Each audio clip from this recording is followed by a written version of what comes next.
Are we being intentionally poisoned in the United States? Walk out on a clear day and look up in the sky and see beautiful clear skies, and then you might see a few airplanes crisscrossing. And then within 20, 30 minutes, the entire sky is filled with clouds. What type of geoengineering is taking place in the United States? What sort of cloud seeding programs are being allowed in the United States to poison us? Now, over the years, we've been very lucky to have some incredible guests here on Redacted to deep dive this subject, and it is accelerating in the past few months as certain states are now taking action against these chemtrails, against this cloud seeding and geoengineering program, but it's not enough, and it's getting worse. Used to be a drive in the 1990s or 1980s in your car, and your entire windshield might be filled with bugs at the end of the night. Not anymore. Trees dying, falling over, no insects on our windshield, farmers describing incredibly high levels of aluminum in the soil. What is actually happening? So over the years, we've had incredible interviews, among them Dane Wigington from geoengineeringwatch.org, Nicole Shanahan, of course, who was RFK Jr.'s running mate, and among others. And so what we wanted to do is put together a comprehensive compilation of some of our most recent and compelling interviews as it relates to geoengineering. Here now is that compilation. I hope that you will share this. I hope that you will click the like button and subscribe to the channel, but please try to get this message out by sharing it with someone in your family, your friendship circle, so that we can bring awareness to the poisoning that is happening in America. What if the biggest story from Hurricane Helene wasn't just the flooding and destruction, but was sitting underneath the ground waiting to be gobbled up in a massive land grab? Well, here we go. A new geological survey report just out shows that the Appalachian Mountains may contain a massive lithium deposit, including areas in the Carolinas, of course. And we were reporting this back when, and it was all, oh, you're a conspiracy theorist. Okay. Of course, lithium powers the batteries in our phones, laptops, electric vehicles, and, so-called green economy. Everything is run on lithium. Billions of dollars now in critical minerals are buried under that land. So when Hurricane Helene devastated those mountain communities, was it done on purpose? What was the NextRad radar array using to push these storms into place? Friend of the show, Dane Wigington, explained how the NextRad was used right over the Carolinas. Watch this little clip. Was Hurricane Helene's path and behavior just the result of natural processes and climate patterns, or was it manipulated? The circular blue flashes seen in this video are frequency transmissions from the NextRad network of transmitter installations. All available science evidence makes clear that atmospheric frequency transmissions can and do have a repelling effect on air masses, especially if and when the air masses have been seeded with electrically conductive nanoparticles. The brighter the blue flash from a frequency transmission installation, the more pronounced and powerful the repelling effect on any air mass or storm in the vicinity will be. Where there are no blue flashes, there is no transmission, thus no repelling effect, thus no resistance for a migrating storm. Translation: a migrating storm will be hindered from moving toward frequency transmissions and will easily migrate in a direction with no transmissions. So again, I ask, was Hurricane Helene's path and behavior just an act of nature, or was it engineered? You decide. Well, I think we've all decided that. This was no longer just a disaster recovery story. It becomes a story about land, control, resources, and who gets to decide the future of this area, the future of Appalachia. Our next guest has been digging into that exact question. Ann Vandersteel created a documentary about Hurricane Helene, what it did to the Carolinas. She's been on the ground there like no other journalist, covering this deeply, and what she says became a massive land grab in the aftermath. Watch a piece of her documentary. We will look into getting clarity on the number of people who perished due to this catastrophic storm and the fallout from the government response. The death toll reportedly seems remarkably low considering the amount of body bags ordered, the field reports of bodies in refrigerator trucks, Chinook helicopters with hundreds of bodies loaded by search and rescue teams, and law enforcement efforts who were pulling bodies out from across the region. Hurricane Helene's assault on western North Carolina was nothing short of catastrophic. Torrential rains, exacerbated by the mountainous topography, brought torrents of water cascading through valleys, engulfing towns, uprooting businesses, and transforming bustling communities into disaster zones. Ann Vandersteel is the creator of Ground Zero North Carolina documentary, and she joins us now about these latest revelations. Ann, great to see you. Thank you so much for joining us. Good to see you both, Clayton and Natalie. Thanks for having me. My pleasure. Great to have you back here on the show. So this new report, I think certainly didn't stun me. I'm sure it didn't stun you, but just your response about this new U.S. Geological Survey report showing just the billions that could power our country through this green economy happens to be right in this zone. What do you make of that? What are the odds of that, Clayton, that the United States just discovered a 328-year lithium supply right as we're entering an AI war with China?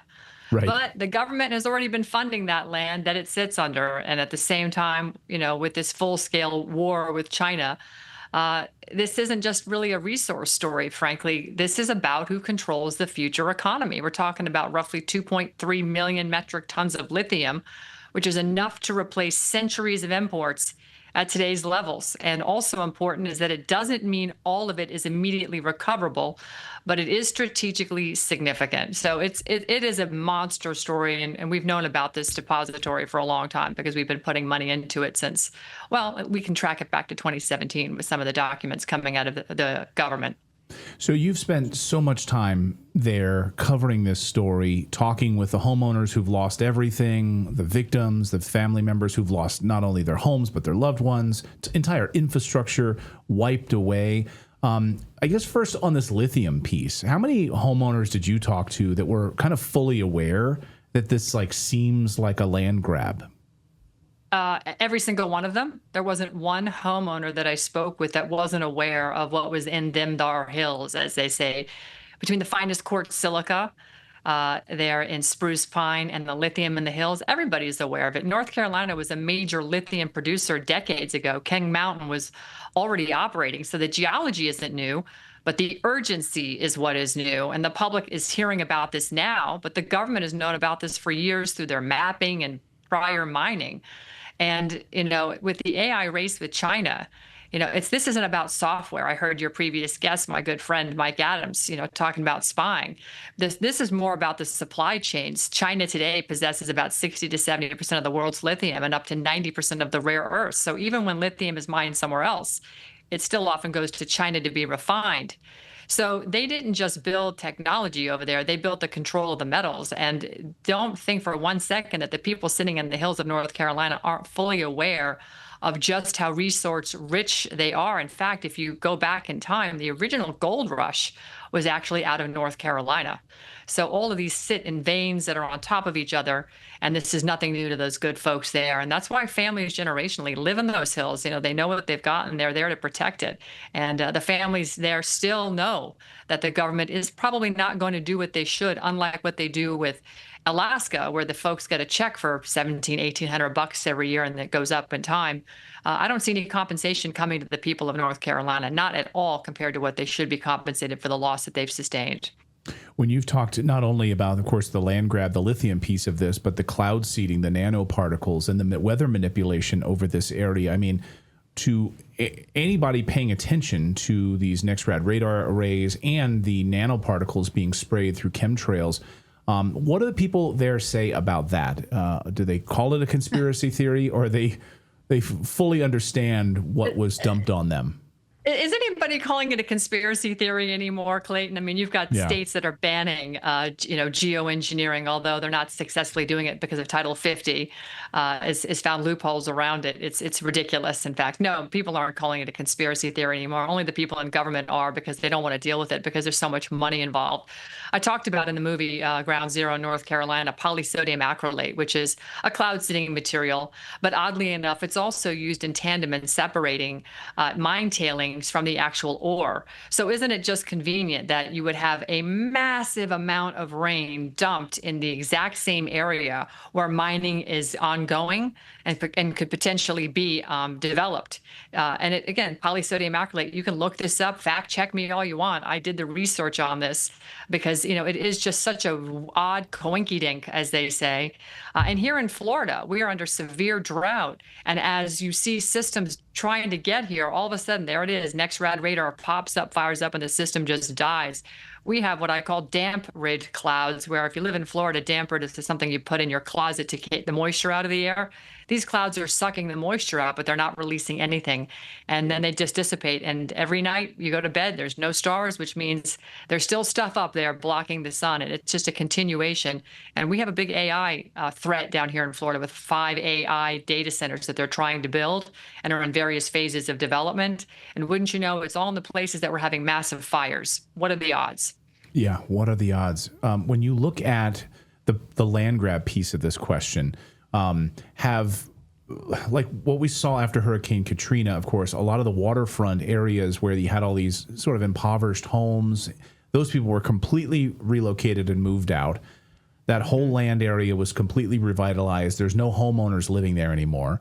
It's all like waterfront stores and property. I think there is even some casinos there, if I'm not mistaken. So you know where that goes. Here, though, we're talking about government ownership, making sure that under President Trump's executive orders for remineralizing the United States and onshoring mineral production in the United States as a national security issue. Have you talked to any sources there, any homeowners who've gotten calls from the government offering them, or even private offers from third parties, ownership of their land? We'd like to take your land because it's sitting on these massive lithium deposits.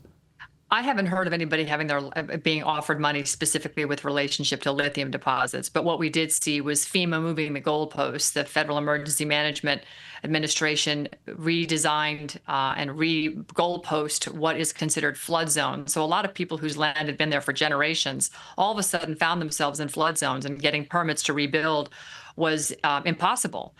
They were offered, pre-storm pricing. And if they didn't take it, then it was, I'm sorry, too bad, so sad. You're going to get a pittance if you can't rebuild because, you're unable to get permitting. The other thing they did to greatly reduce the efforts of people to rebuild and stay was thousands, I think about 8,000 homeowners had some sort of a small bridge going across a creek, a river, what have you, some sort of body of water. And the requirements to rebuild those drive-ready bridges that could support an emergency vehicle should they need it went from being a cost of maybe 50 or 60,000 to, hundreds of thousands of dollars, something that was completely unaffordable for these people. So there was multiple layers in how they really discouraged people from staying where they were and rebuilding, because again, they want you out, whether it's for lithium or it's just for whatever reason. They really want to push people into the cities. You didn't see that problem in downtown Charlotte or in downtown Asheville, excuse me. That didn't exist. But in the more rural areas, absolutely, they were punished for staying. And finally, how has the recovery gone? Well, they finally got Lake Lure opened, and that was an incredible effort. They've gotten highways reconnected, but the amount of refuse and floating debris on top of Lake Lure was incredible. And they, presumably underneath that were bodies that had not been recovered. I have not heard any more information on the bodies that may or may not have been recovered from Lake Lure, but they did finally get that vacation spot reopened. And I'm sure for the people up there, that's a big sigh of relief, because those are mostly second homeowners up there that have beautiful homes that found their property destroyed. And of course, a big piece of their lifestyle was put on hold. So for that, I'm grateful for those folks. But still, you've heard stories about the fact that Chimney Rock and other small towns like that made it very difficult and unappealing to have anybody from the outside come in there. And the devastation that those towns underwent was absolutely catastrophic, absolutely catastrophic. Their landscape is forever changed. This is, in my humble estimation, Clayton, this is a big deal because our government has been funding investments in reopening Kings Mountain, $90 million they put in there in a while. The Inflation Reduction Act basically created financial incentives while while the Defense Production Act secured the supply. So basically, they turned lithium into the cornerstone of the United States energy, AI, and a national defense strategy. And the DoD and the Defense Production Act, all working hand in hand with billions of dollars invested long before even this storm actually happened. It's pretty impressive. Yeah, it's unbelievable. I highly encourage people to watch your documentary. You can find it. I think is it up for free on Rumble? It's up for free. It was always for free. I never charge. I just wanted it out there. It's called Ground Zero, North Carolina. You can find it on Rumble for free and other platforms as well, I'm sure. Ann Vandersteel, great to have you here on the show. Thank you so much, and thanks for the incredible work on this story. Thank you, Clayton. Thank you so much for watching Redacted. We'd love for you to subscribe to the channel. It's totally free if you want to follow us or subscribe. And if we brought you any value at all, please consider sharing this video with a friend or a loved one on social media. Thanks so much, and we'll see you next time. Well, if you've been looking at the country of Iran over the past few years, you might have noticed some incredibly bizarre weather patterns. Rainfall totals plummeting by 77% in the year of 2025. All sorts of inextricably bizarre weather patterns that have been unfolding over that country over the past few years. Bizarre, intense weather over certain mountain ranges, but large drought, as the people of that country have suffered not only under these weather patterns, but under sanctions. So what is actually going on here? Obviously, we've been focused on the geopolitics of all of this and missiles and politicians speaking. But at the heart of this, there's something maybe something far more nefarious happening, which is weather manipulation, geoengineering on that country. Something that's not going to make the mainstream media headlines. You're certainly not going to see it on CNN or Fox News, but you will see it here. And that's why we wanted to talk about it today. And we wanted to bring on the founder of geoengineeringwatch.org, that is Dane Wigington, to talk about Iran and the weather manipulation that could potentially be happening in that country. Dane, welcome back to the show. Great to see you. Thank you for you're addressing all the issues you addressed, Clayton and Natalie, and certainly you're completely correct on everything you just outlined. In fact, the weather warfare being waged against Iran goes back 40 years plus, at least.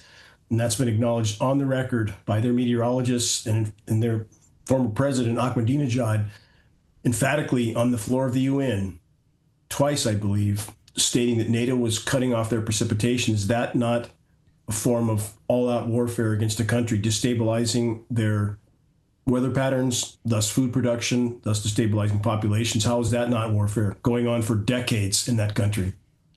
Now, we wouldn't have known this except for the last time that you were on, because this is not something that's widely discussed, but it is a tactic that the U.S. has employed in war going back at least to Vietnam. And now that is no longer a conspiracy. We actually did use cloud seeding to flood enemy trails in the Vietnam War. And you were on after a guest who debunked all of the crap about Iran and the nuclear weapons and trying to liberate their women.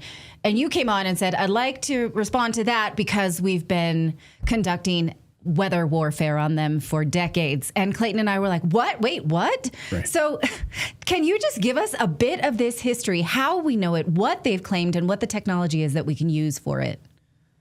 Climate engineering is more effective at diminishing and dispersing precipitation than even augmenting it. So you referred to Project Popeye in Vietnam. Yes. Again, matter of historical record. The U.S. so successful at controlling precipitation over that country that in 1976, the international community passed the INMOD treaties, environmental modification treaties, forbidding weather warfare, but not forbidding a country from doing whatever it wants over its own citizens, i.e. us. We're being treated the same as the Iranians are. So who is really in charge of this whole operation? I mean, people think our government is somehow being benevolent to our citizens any more than they are the Iranians. That's not the truth.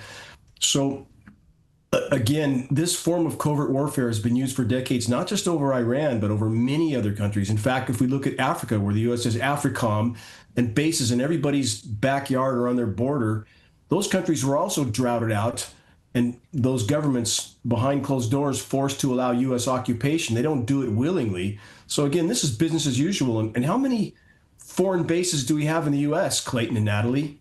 Zero. Zip nada. It's only our bases in everybody else's backyard and on their border.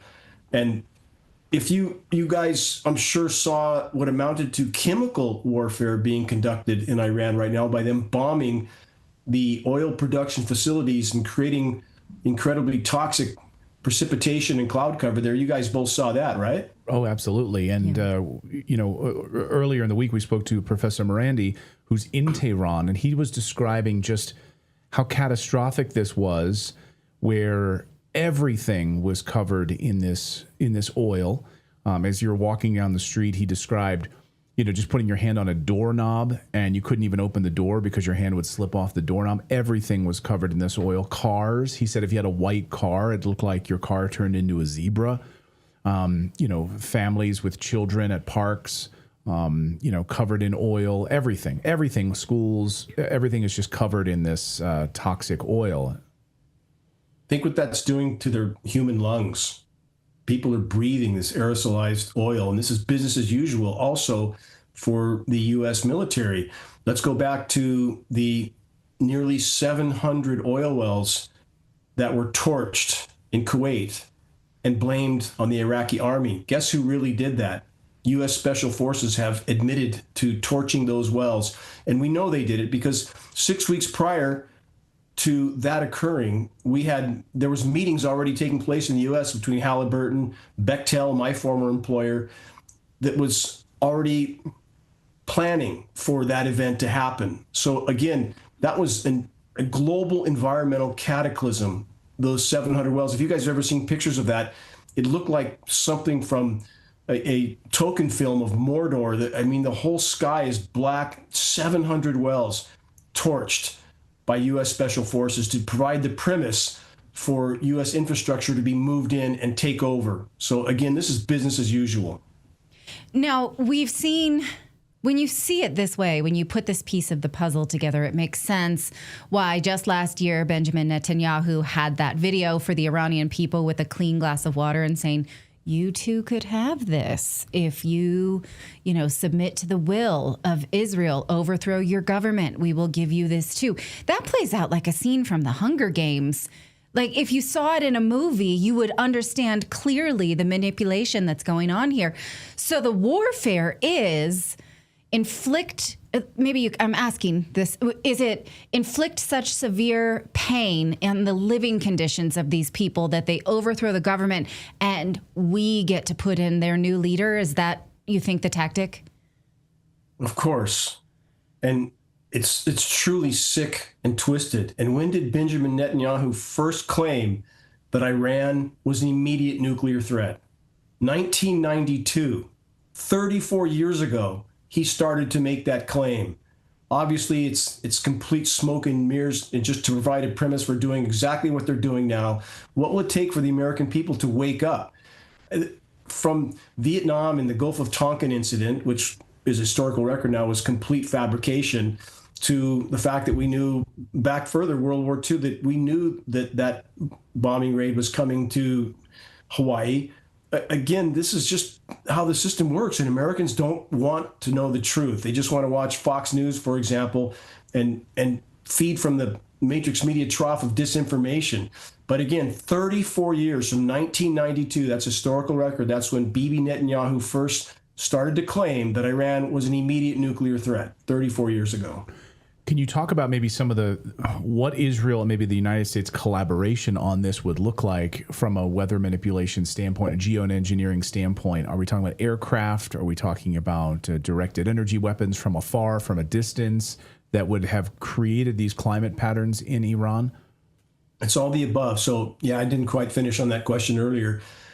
Climate engineering, by two primary methods, can diminish and disperse precipitation or completely cut it off. In fact, that's exactly what's going on over the western U.S. right now. Complete cutoff of precipitation. We're under a massive high-pressure heat dome. That's an ionosphere heater-induced heat dome. And that comes from installations like HAARP that can transmit, in the case of HAARP, 3.6 million watts into the electrically charged ionosphere, causes an electrical chain reaction that superheats that portion of the atmosphere. And HAARP is a directional antenna, so they can steer that in many different directions. And there's about 100 other ionosphere heaters of different designs around the world.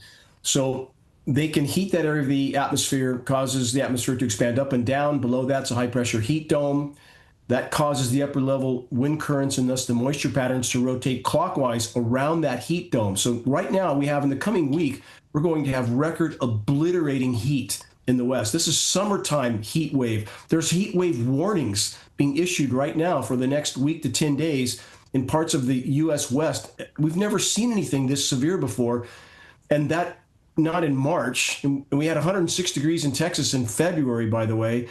And so that moisture is rotated clockwise around that high pressure heat dome, and the moisture is chemically nucleated. So they're cooling off Alaska, they're cooling off part of the Arctic in an attempt to hide what's happening there. And all this chemical cool down makes the overall superheating of the planet worse, not better.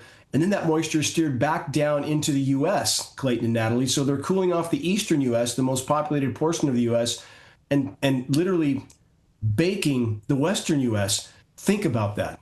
Well, we have a rather, we're supposed to be getting 80-degree temperatures over the past few days in Colorado, in the mid 80s. It's unbelievable, like what we've seen. And we saw 70 degrees. And then the next day we got 10 inches of snow, like people in their shorts and t-shirts. The next day, 10 inches of snow. Absolutely crazy, these patterns that we've been seeing.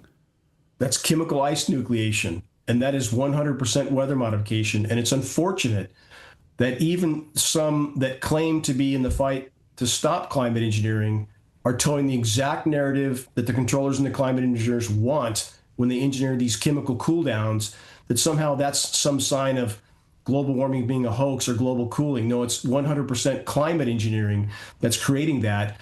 And in fact, it is by that method of those chemical cool downs when they've created blizzards in New Orleans on January 21st of last year. You guys remember that probably, right? Right. Blizzard New Orleans, blizzard Gulf Coast. And what didn't they tell us while it was snowing on the Gulf Coast? Oh, yeah, it was above freezing and raining throughout the Arctic, Alaska, Greenland, Iceland, Siberia, above freezing and raining while it was a blizzard in New Orleans. So again, let's look here, don't look there. This covert weapon is the crown jewel weapon of the military-industrial complex. Again, not just with Iran. Iran's been a target for so very long, and it doesn't make the news. You're right. If it wasn't for voices like yours, Clayton, and yours, Natalie, nobody would hear about this. And I wonder why they don't like us very much over there when we've been doing this for decades to them.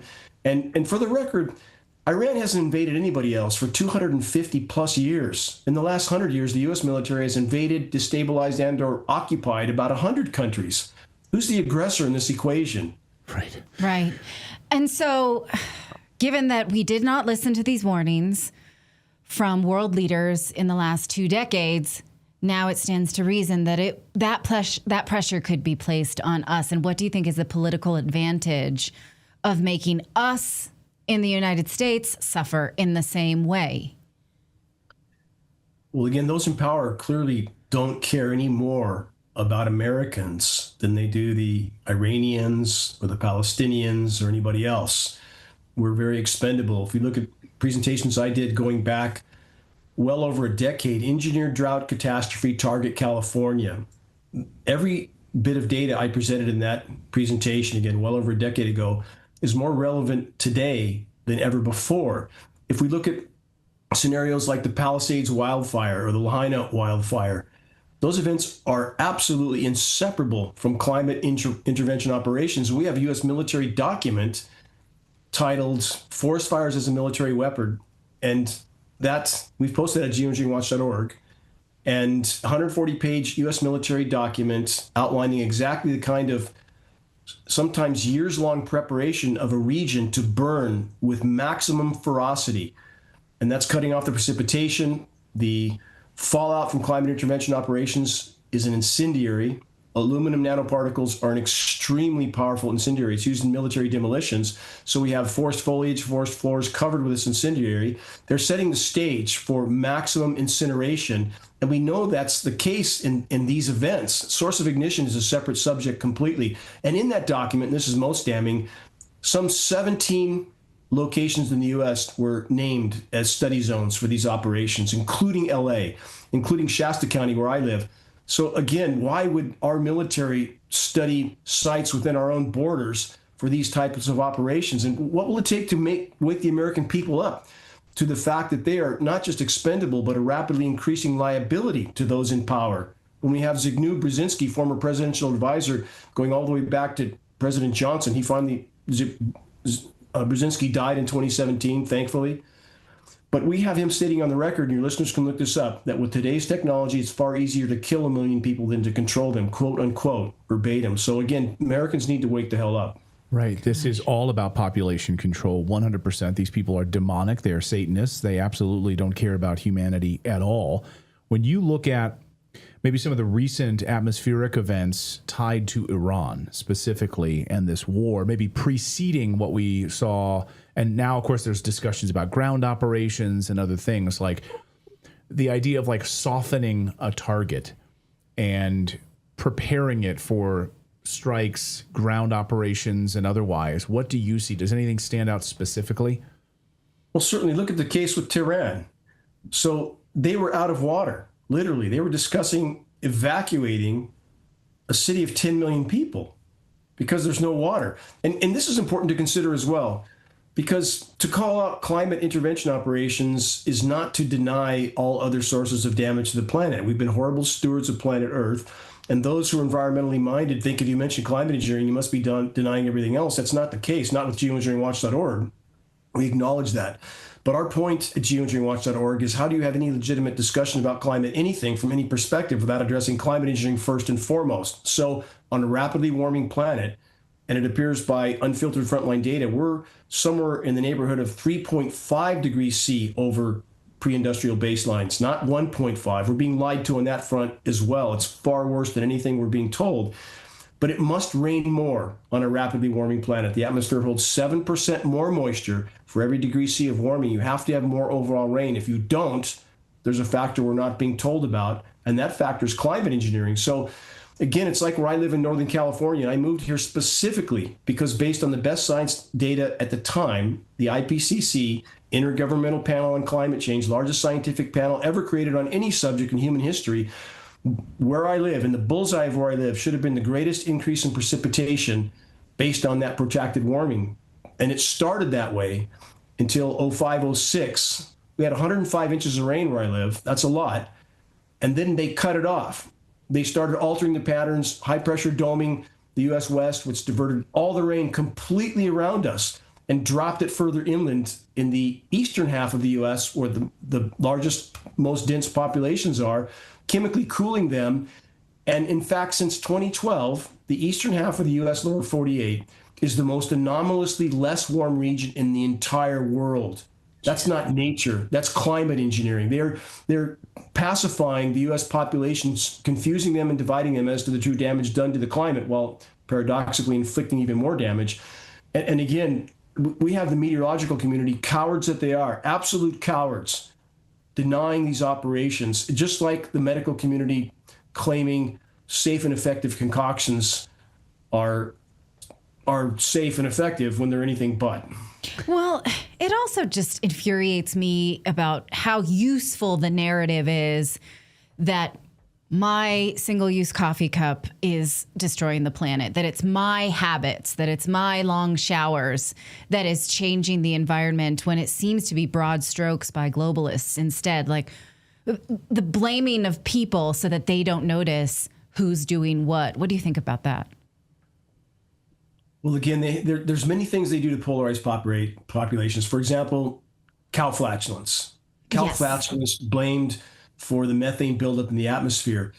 And that's a complete smoke and mirrors, polarize the populations, and keep their eye off the ball. So cutting down forests to raise cattle, yeah, that's definitely a problem. When they're cutting down the Amazon to raise food for livestock, that's a problem.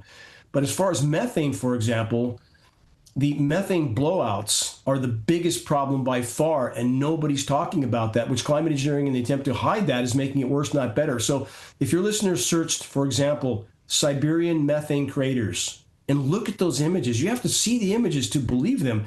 It looks like someone's been dropping nuclear bombs in the Arctic tundra. There's craters several hundred feet wide, several hundred feet deep. That's methane literally exploding into the atmosphere because those methane hydrate and clathrate fields are thawing and releasing. And Clayton and Natalie, if we go back You guys know the Bermuda Triangle scenario, right? Ships sink intact. Right. Everybody Yeah. knows that, right? That's methane blowouts from the sea floor. It's been happening for decades, and those in power know this.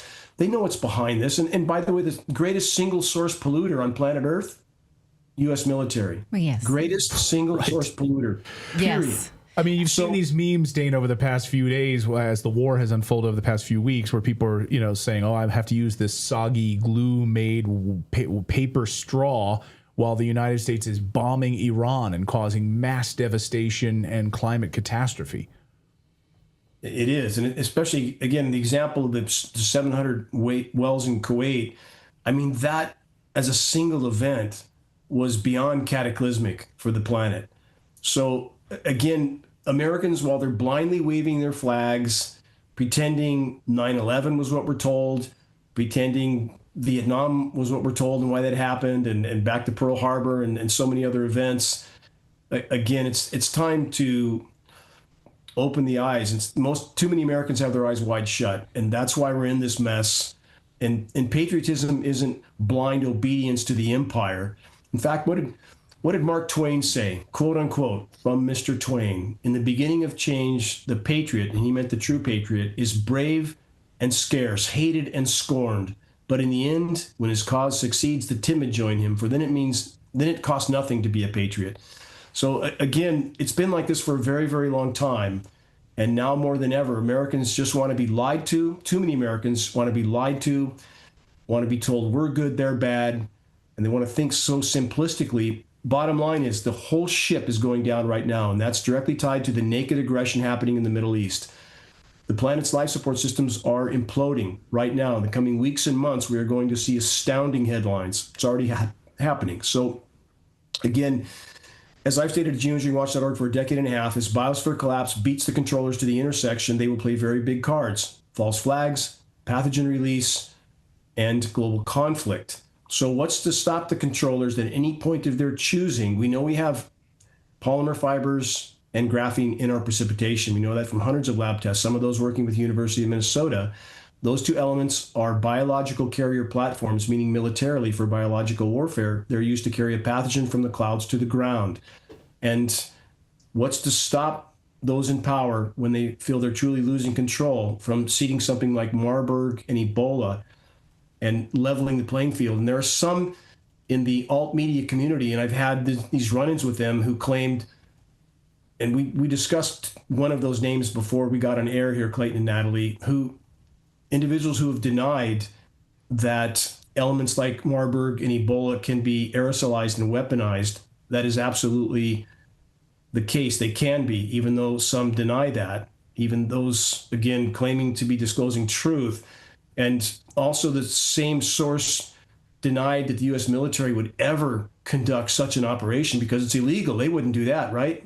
What a farce that is. Of course they would. Of course they have. And we know from sources like the Washington Post, as far back as 1977, there were no less than 239 open-air biological tests conducted on innocent U.S. civilians, unknowing civilians by the U.S. military. 239 as of 1977. How many have been conducted since? Well, even anthrax. I mean, I know you spoke to Dr. Meryl Naz. She came to one of your events. She, of course, testified before Congress about the anthrax attacks, the vaccines that are given to our troops, these anthrax vaccines that are shoved into our troops, absolutely horrible stuff. But she spoke about the aerosolization of anthrax. Most people think that it just falls down, binds to dust on the ground, and then it's done. It's kind of inert. But we saw with those anthrax letter attacks that it was a highly militarized, weaponized version of anthrax that you couldn't just make off the shelf. It had to be made by the U.S. military, essentially, whether Fort Detrick or otherwise, or out of this country at another, biolab base that we don't even know about, whether in Iraq or Ukraine. And then it's aerosolized where it actually causes the most damage, where we can breathe it in. Of course they're doing this. What do people think that hundreds of biolabs all over the globe are up to? Something benevolent for the common good? Making something safe and effective? How about lower level pathogens like mycoplasma, which is epidemic now? And I saw once when I was on a remote mountain north of Redding, California, and at middle of the night, middle of winter, these are places where I sabbatical to try to examine the orbiting asylum that we all inhabit. And there was a rare blanket of fog, low-level fog over Reading, and I saw, middle of the night, a tanker descend right on the deck to maybe several thousand feet up, dumping a massive spewing something over Northern California. And is it any wonder that they've published statistics in Redding, California, the chronic illness rate is something like 49%. What are they dumping on us? We have no way of knowing. And what we do know they're dumping, aluminum, barium, strontium, manganese, polymer fibers, graphene, that those elements are all toxic in and of themselves. And when you combine these elements, there's synergistic toxicity that makes the brew far worse overall. So again, we're all lab rats in a massive experiment. We're, again, not just a liability, or not just expendable to those in power, but a rapidly increasing liability. So we are very near impact. And in the coming weeks and months, again, all of these scenarios are going to get worse, not better. And the public needs to wake up, realize that we can make a difference if we stand collectively now. And this is what I tell legislators, Clayton and Natalie, because I work with many legislators from states that are trying to ban climate engineering. And my instructions to them, and there's some in circles of DC as well that we're communicating with, don't stand up alone and start kicking up dust, because you will be picked off. Form your network of support under the radar, stand up together. That's what we're trying to get them to do. Dan, I wanted to talk to you about the media's cover-up of this. Here's just like an example. Forbes magazine here. Take a look at Forbes. Iran's rain clouds aren't being stolen, but its drought is worsening. So basically, they're running cover for this idea that, of course, their rain clouds are being stolen. Of course, the weather is being manipulated over Iran. Down 89% this past year. Iran's meteorological organization said rainfall had decreased 89% this year compared with their normal averages, 89%. And so Forbes, the mainstream media, running cover for this. They're not having their clouds stolen. Yeah, it's truly criminal. We need to reach the proverbial pitchforks and torches moment. If Americans really care about what's being done to not just other people around the world, but us here, we have the same overall scenario happening here, Clayton and Natalie. I'm not sure if you know this, but the Western North American snowpack is all-time record low right now. And even worse, that snowpack, much of it chemically nucleated, will sublimate. Much of it will sublimate. And that's what a chemically nucleated element does. It converts from a solid to a gas. Much of it bypasses the liquid phase. So the meager amount of snow that is in western U.S. mountains is not going to create the runoff that it should have or would have if it wasn't chemically nucleated. Now we have 40 million people in the U.S. Southwest that are going to be high and dry in a few months. We have the two biggest reservoirs in the U.S. I'll bounce back to Iran in a moment. Give me 1 minute. I want to paint the picture that those in power don't have any more regard for Americans than they do the Iranians. So we have the two biggest reservoirs in the U.S., Lake Powell and Lake Mead, are near dead pool right now. They're down to about 30% capacity, but it's worse than that because those basins have been sedimented in. In fact, so much sediment that it's about 8 or 9% of a full pool, which means a full lake. When you're down to 30%, that's about half the remaining basin is full of sediment. So there's far less water there than even they're telling us. So Matrix media is lying on every front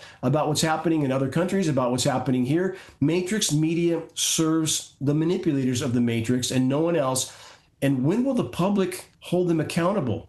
When? What will it take? And the meteorologists, so-called weather experts, are literally, Clayton and Natalie, they're reading scripts. They're reading scripts that are passed down from defense contractors like Raytheon and Lockheed Martin that do all the weather modeling for the National Weather Service and NOAA. Why would we need private defense contractors that are neck deep in climate engineering everything to do the weather modeling for the nation's weathermen? Because they need the script to match, and the Matrix media, so-called weather experts, are simply script readers at this point.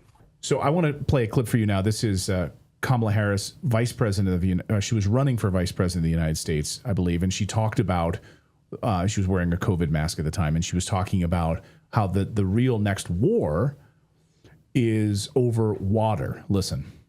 You know, for years and generations, wars have been fought over oil. In a short matter of time, they will be fought over water.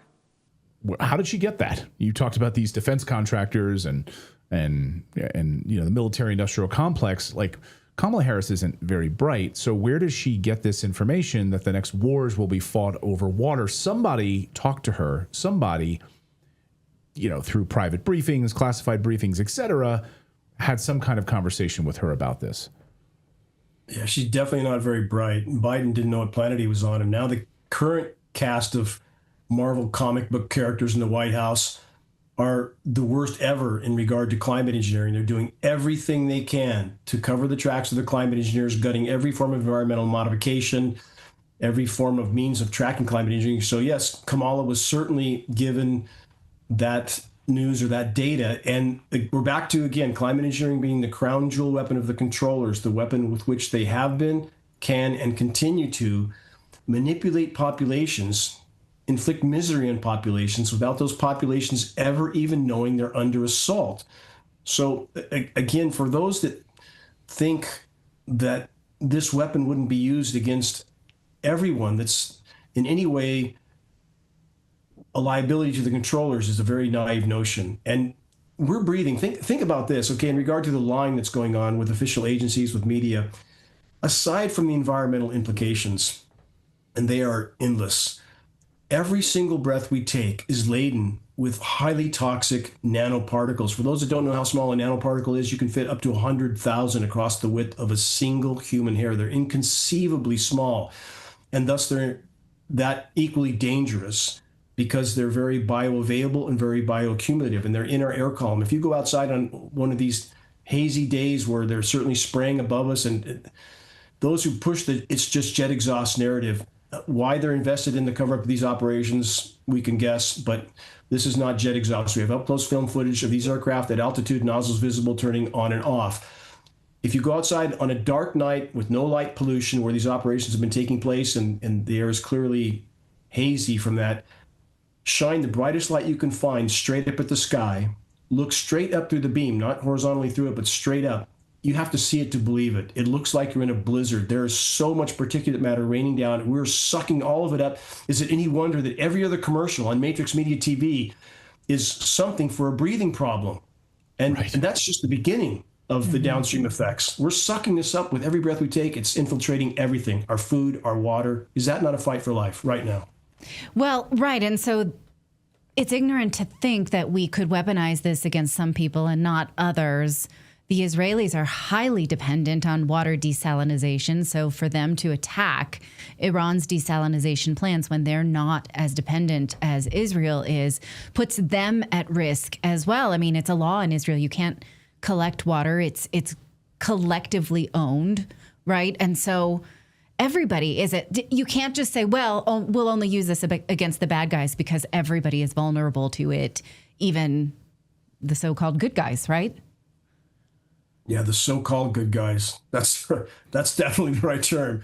How programmed Americans are to believe that all these quests of empire for resources around the globe is something to do with freedom and democracy. What an absolute farce that is. Smedley Butler said that very clearly, didn't he, after the end of his career, for those that haven't read his statement, that he compared himself as being a strong arm for the mafia. And that's exactly what it is. We have a criminal cabal masquerading as the U.S. government, and the last president to actually draw a line in the sand was JFK.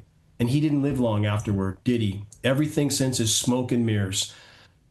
Candidates are selected, not elected, and they're selected based on how much they polarize populations to keep populations' eye off the oncoming train. And again, ultimately, the underlying factor with all of this, what's happening in Iran and the former aggressive and genocidal actions in the Middle East that have been taking place for so very long, the bottom line foundational factor is biosphere collapse. And that's not on almost anybody's radar. People are pretending that as long as Walmart's open and McDonald's is selling Big Macs, everything will be fine. No, not the case. When the planet's life support systems fail, the boat goes down, and we're all on that boat. We're all passengers on the planetary Titanic right now. And so people need to understand, this is not about Al Gore. It's not about Greta Thunberg. They're both part of the problem. But that doesn't mean that if Al Gore says it's daytime, and it is, that we should take the position it's night, even if it's not. we have a very real problem. U.S. military, again, huge part of that problem, largest single source polluter. And it's a complex equation, and we're trying to build bridges at geoengineeringwatch.org and not burn them. So we should definitely acknowledge we've been very poor stewards of the planet. Those in power know this because they've set this paradigm up. So it's not a this or that equation. It's an all of the above. But again, everybody from every side of the fence should agree that we can't have any legitimate discussion on climate anything without first and foremost addressing the ongoing climate engineering, aka weather, chemical, and biological warfare in our skies, which is literally tearing apart the planet's remaining life support systems and contaminating virtually everything in the process. I want to go back to, I think we maybe might have cut you off, or I cut you off to opine about Kamala Harris, but you were talking about the reservoirs in the United States down to about 30%. Well, in Iran, those reservoirs, a number of those reservoirs are below 3%. Virtually nothing there in those reservoirs. So I didn't mean to cut you off, but I think you were going to talk about the Iranian drought and the reservoir, maybe sedimentation and other things in Iran. Well, yeah, you have the sedimentation there as well as here. So again, when you're at 3%, you're done. You have a mud hole left. And this has been done in sub-Saharan African countries as well. But how do Americans not see that as being ongoing all-out warfare against a sovereign nation? I mean, cutting off their precipitation. So, and we're about to face the same here, Clayton and Natalie. Again, 40 million people in the U.S. Southwest are about to face what Tehran is already facing. And we have bigger problems than this even that will manifest in very existential threat ways very soon. The planet's natural cloud production processes are being wiped out. Climate engineering is the single greatest source of that. So what we're seeing now is a lack of natural cumulus cloud cover in exchange for toxic sprayed aerosol cloud cover. And that's a very dark harbinger indeed. In fact, the darkness, I just wanted to say, we just kind of got updates on that toxic cloud that was over Iran in the past week, that oil cloud, the black rain that was pouring down, and it moved into Asia. So it's not just set to Iran, it moved into Asia and other countries that have nothing to do with this, into Turkmenistan and further into Asia. Black rain hitting northern India, also air quality plummeting in those countries, weather alerts.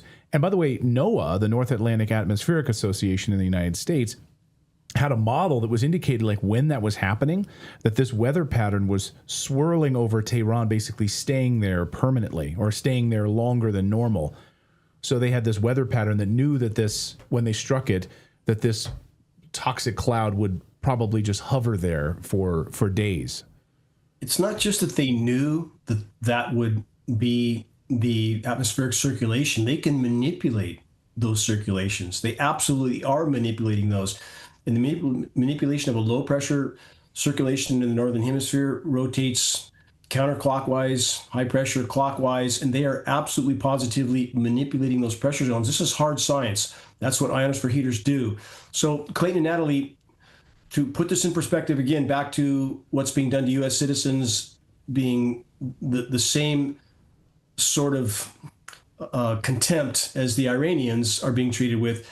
You guys remember when the fire started in Canada in 2023, and that smoke plume was manipulated down over the Northeast, over New York and those areas, and it stayed there for days. High pressure zone, again, downward pushing air, held that smoke, which is now being acknowledged as much more toxic than we were originally told.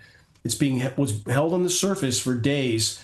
And how is that treating U.S. citizens with any less contempt than the Iranians? It's not. And as far as what we're being told, again, by official agencies on the air quality, we're being lied to there as well. So all official air quality testing is typically PM10, 10 microns, occasionally 2.5, nothing for nanoparticles. So this mountain of the most toxic elements goes completely under the radar by design. And the whole system has been manipulated for decades to hide the threats from populations until the last possible moment. So yes, again, the disaster in Iran, what they've done there is not going to stay within their borders. Of course not. We also got word in the fall. So all of the sort of like media manipulation was happening at the same time before. I mean, of course, after the summer, we had that initial 12-day war, but then the media manipulation was happening after that. And I wanted to see if I can get this here on the screen because at the time this was unfolding, Iran started to, the BBC was reporting that Iran began their cloud seeding program to try to stop this. So what do you make about this cloud seeding program? Obviously, we saw it in the UAE and all the flooding that happened in Dubai as a result of it, and then in Iran to try to get some sort of water to fall on that country. Iran was grabbing at straws. Localized, publicized cloud seeding operations are virtually meaningless against the backdrop of the elephant in the equation. That elephant is climate engineering. So to compare the localized, publicized, single-engine propeller-driven aircraft with a few flares on the wings to a U.S. military tanker that can carry a little south of 100 tons in a single payload, in the case of a KC-135, again, it's comparing an ant to an elephant. So we have those in power intentionally trying to blur this line, to confuse the population as to the difference between those two scenarios, localized, publicized cloud seeding and climate engineering. So if we look at Dubai, for example, you just mentioned, Dubai was announced they were going to ditch the US dollar as a currency, and within days, they got hit with 2 years worth of rain in 6 hours. Dubai initially acknowledged some form of atmospheric manipulation. They later walked that back. We captured at geoengineeringwatch.org the cloud cover over the Persian Gulf the day before and the day of that Dubai flooding event. Absolutely inarguable frequency transmission signatures on the cloud cover. That is signature climate engineering operations. There's no question that event was not natural. And let's look at other countries that are being wiped out. When was this? Was this February of 2024? Because we were there for massive flooding and the roads are not built for it. Like taxi cabs floating. You couldn't go through certain... When was this? Yeah, that was right. It was right then. We were in Dubai at the time. Oh, I had no idea you guys were there. God, yeah. That's what the airport was flooded. The like roadways were totally washed out. I mean, taxis were floating. I mean, they couldn't handle it. Well, let's take this a little further and look at other countries that are being devastated by out of nowhere deluge. Again, Iran's rain cut off completely. And other countries, Spain, Portugal, France, for example, that have recently been absolutely inundated with biblical flooding. Is there a common thread there? Is it a coincidence that all three of those countries were pushing back hard against policies of Israel? So I'm drawing a connection. Right. Again, that is all this just a coincidence that anybody who doesn't toe the line is hit hard? Is it a coincidence that the U.S. military has openly acknowledged, and again, the U.S. military from every direction, the U.S. period, seems to be the dog being wagged by the tail in the Middle East. But U.S. military has openly acknowledged its desire to own the weather by 2025. You hear people ask us sometimes at geoengineering.org, well, why would anybody want to control the weather? That's really a naive question. Why in the world wouldn't they want to have this weapon of power and control, again, with which they can bring populations to their knees and then blame nature? Of course, this is their crown jewel weapon. So again, a lot of these dots all connect. Let's look at the hurricane that wiped out Haiti. Or Jamaica, excuse me. Haiti got hit hard too earlier. They have resources in Haiti, trace minerals. Jamaica got hit with the hardest Atlantic landfall ever in recorded history. Is it a coincidence that there's rare earth minerals there? So again, this is business as usual, and the American population needs to wake up to that fact, because these weapons are being used against us as well as other countries. You guys remember Hurricane Helene? Mm-hmm. And where it hit North Carolina? Is it a coincidence that the lithium mine there had contracts with the Pentagon? We had residents that would not cooperate with what needed to be done there. Is all this just coincidence? No, I think not. No, and then as Natalie pointed out earlier, Benjamin Netanyahu swirls a fresh, clean glass of water and swigs it. And Yeah. sick. That's what these Satanists do. That's what these demons do.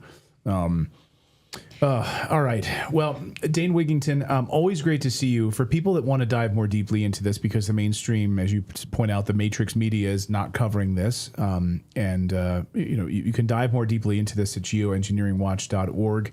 And your incredible work. I mean, every time we have you on the show, people just want to, thank heavens that you're doing the work that you're doing. So thank you so much, Dane.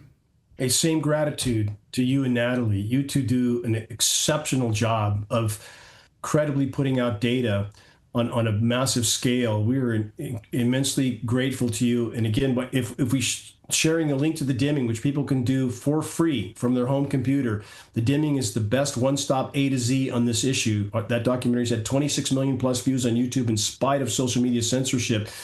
Again, the proof of climate engineering is there. So with one simple act, people can send out a flaming arrow of awareness to all those that need to wake up and look up. So thank you for your help in this all-important battle to sound the alarm on what's taking place in our skies.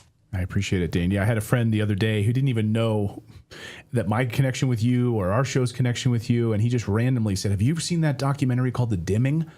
And I was like, yeah, you've got it. So I love that you've reached the masses on this. Well, it's no secret Americans love sushi, my daughters included. And over the last 2 decades, raw fish consumption has exploded. Sushi bars everywhere, grocery stores selling it, gas stations sell it. Millions of people now eat raw fish weekly, but here's a hidden risk most people never think about.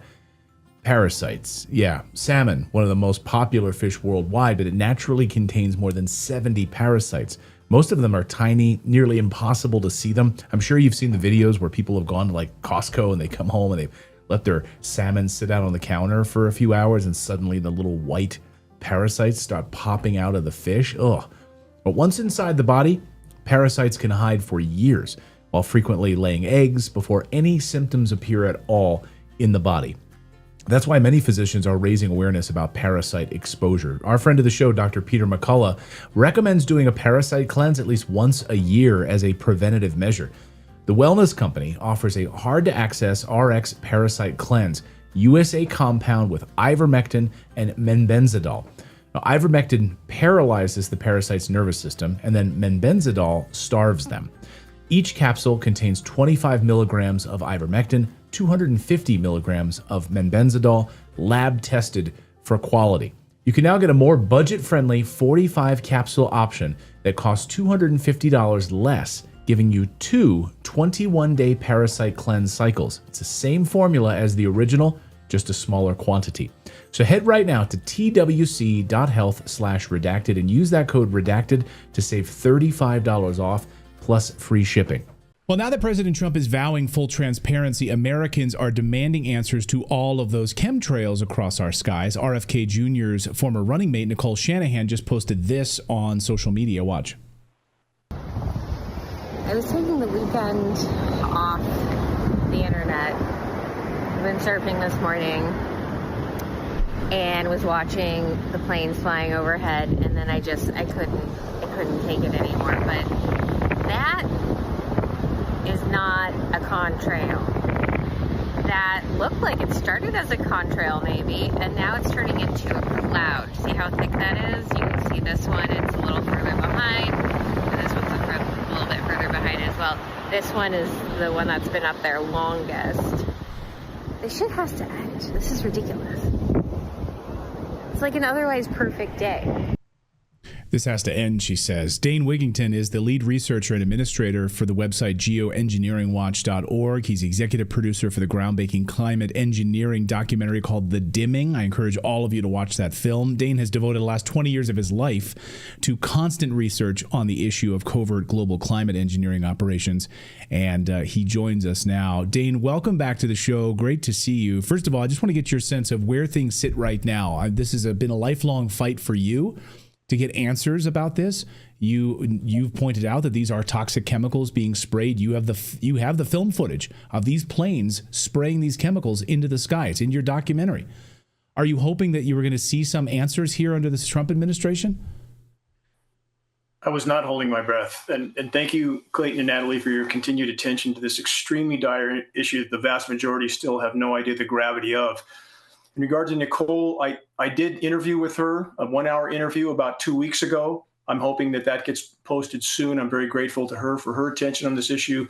What have we seen since January 20th? We saw on January 21st, the most aggressive chemical ice nucleation cloud seeding operations we've seen to date. That was the blizzards in New Orleans, Florida, parts of Texas, along the Gulf Coast. At the same time, there were blizzards there along the U.S. Gulf Coast. We had above freezing temperatures and rain in Alaska, Greenland, Iceland, Siberia, Moscow. Nobody reports on that. So these events, again, blizzards on the Gulf Coast with moisture from the record warm Gulf of Mexico, this is not nature. It's chemical ice nucleation, cloud seeding. It's engineered winter. And these are patented processes, Clayton and Natalie. It's not nature. Wow. Can you just break down what she means? What's a contrail versus a chemtrail? Are they the same thing, or is this vernacular? No, they're not. What we see is a sprayed particulate dispersion. We're not guessing. GeoEngineeringWatch.org and our groundbreaking documentary, The Dimming, over 25 million views on YouTube in spite of draconian social media censorship.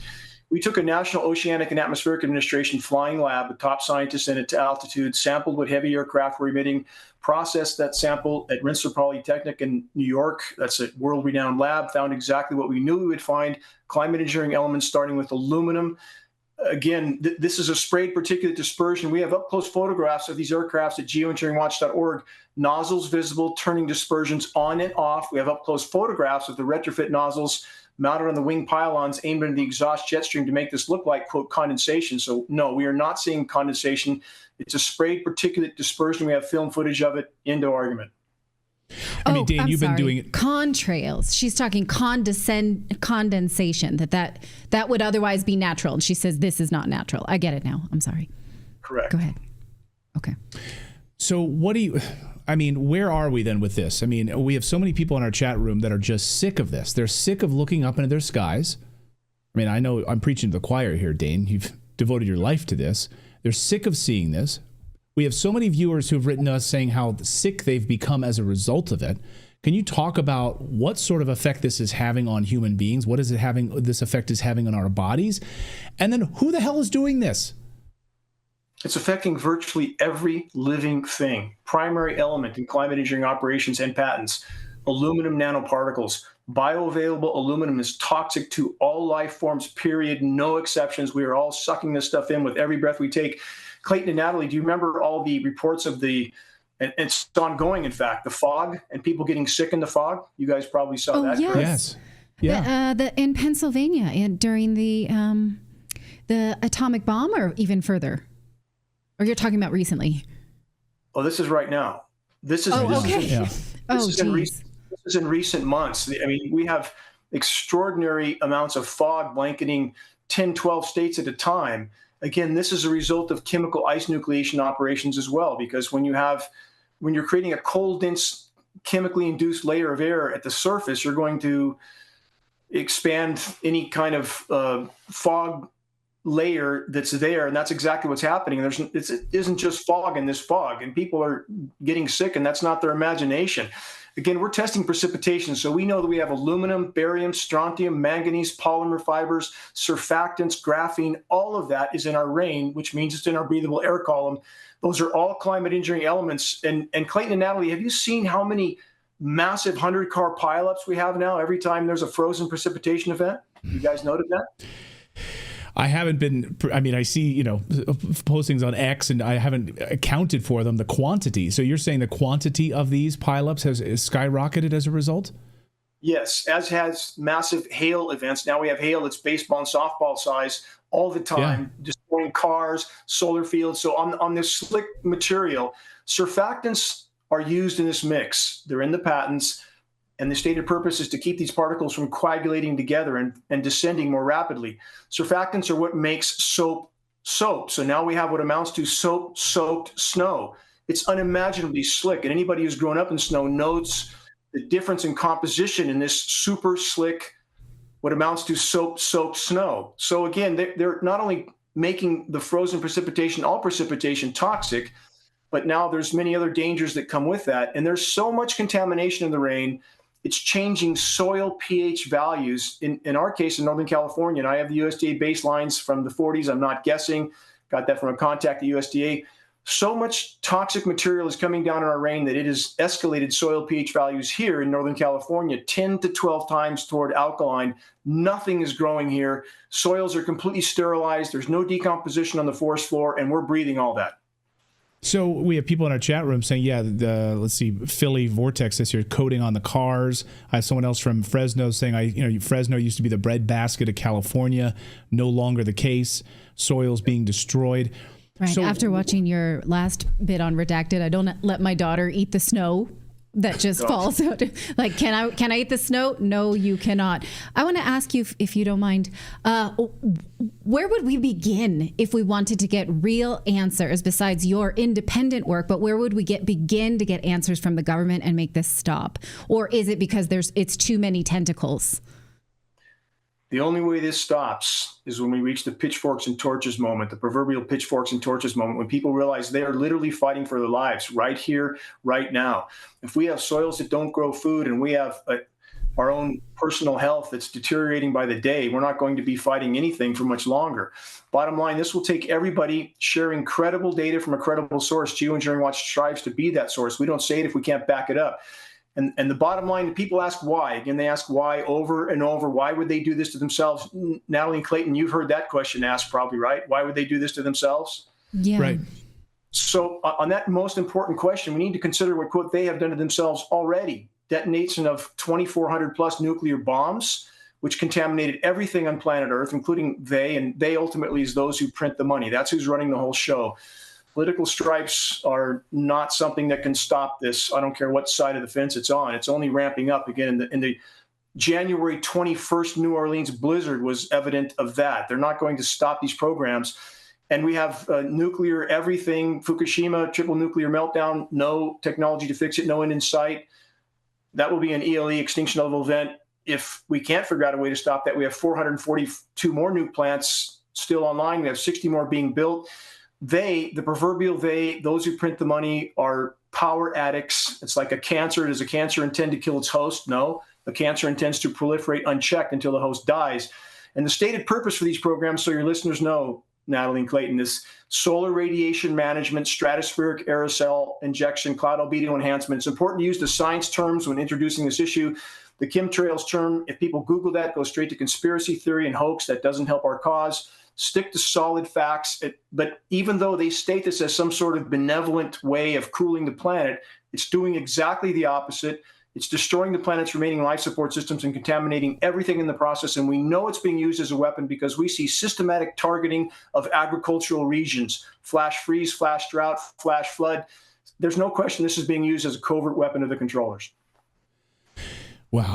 So many people in the chat are just saying, yeah, who is doing it? And I think you answered a big piece of this, the manipulation to darken the earth, basically, here. But yeah, who would be behind this? I mean, I heard Julian Assange say something a couple of years ago, and it stays with me, Dane. And I think as we look at the FBI and the CIA right now and who's doing this, the only way we get a change is to, as you say, pitchforks. Overthrow these people, take it over. And you would think now we have these people in Washington, D.C. We have President Trump there. We have these other groups there. We have these other individuals who are ready to throw it out. Do you think there's an appetite for them to do it, to really look this in the face? Well, keep in mind, what we saw the day after January 20th was a radical ramp up, the most aggressive chemical ice nucleation operations we have seen to date in the United States. In fact, so much so that there is international reporting on the fact that for the entire month of January, the most anomalously less warm region in the entire world was the United States of America. These flash freeze cool downs where temperatures can drop 50 and 60 degrees in a day. That's not nature. That's a chemical cool down. These are patented processes. And again, as far as those controlling everything, Clayton and Natalie, those who print the money control militaries, thus they control countries. And that's the bottom line. The last person to actually draw a line in the sand was John F. Kennedy. He didn't live long after that. So again, I think it's important we understand that we are the ones we've been waiting for, us, all of us. All of us are needed in this battle. All of us are spokes in this wheel and needed and necessary to make it roll. If we're going to bring this issue to light and to a halt, it's going to take all of us. And I did interview with Robert Kennedy. He did a 1-hour interview on me. That's online on geoengineeringwatch.org. And we were scheduled for a second interview the day his mom died. That's unfortunate because that interview will probably never happen at this point. So it's up to us, all of us. When we supply information at geoengineeringwatch.org, we are non-political. We don't advertise or sell, and we pass on printed materials for less than our cost of producing and shipping. Our mission, my only mission, to see this insanity in our skies exposed and halted once and for all before there's nothing left of the planet's life support systems or our health. Dane Wigington, he's doing God's work. I hope everyone goes over to geoengineeringwatch.org and check out everything that Dane has been doing with his team to expose this. Again, geoengineeringwatch.org. We'll have it linked up. Dane, thank you for jumping in on this story. We'll keep our eyes on it, and please come back anytime. Thank you, Natalie. Thank you, Clayton. I very much appreciate your voice and your work. Is the United States government manipulating and, even worse, controlling the weather using NEXRAD Doppler radar installations? It sounds like a conspiracy theory until you realize the U.S. government has these installations all over the United States. Watch. Was Hurricane Helene's path and behavior just the result of natural processes and climate patterns, or was it manipulated?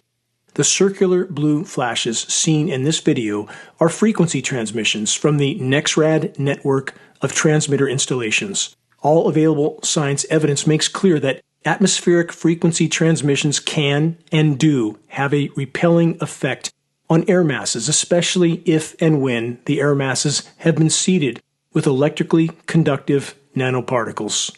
The brighter the blue flash from a frequency transmission installation, the more pronounced and powerful the repelling effect on any air mass or storm in the vicinity will be. Where there are no blue flashes, there is no transmission, thus no repelling effect, thus no resistance for a migrating storm. Translation: a migrating storm will be hindered from moving toward frequency transmissions and will easily migrate in a direction with no transmissions. So again, I ask, was Hurricane Helene's path and behavior just an act of nature, or was it engineered?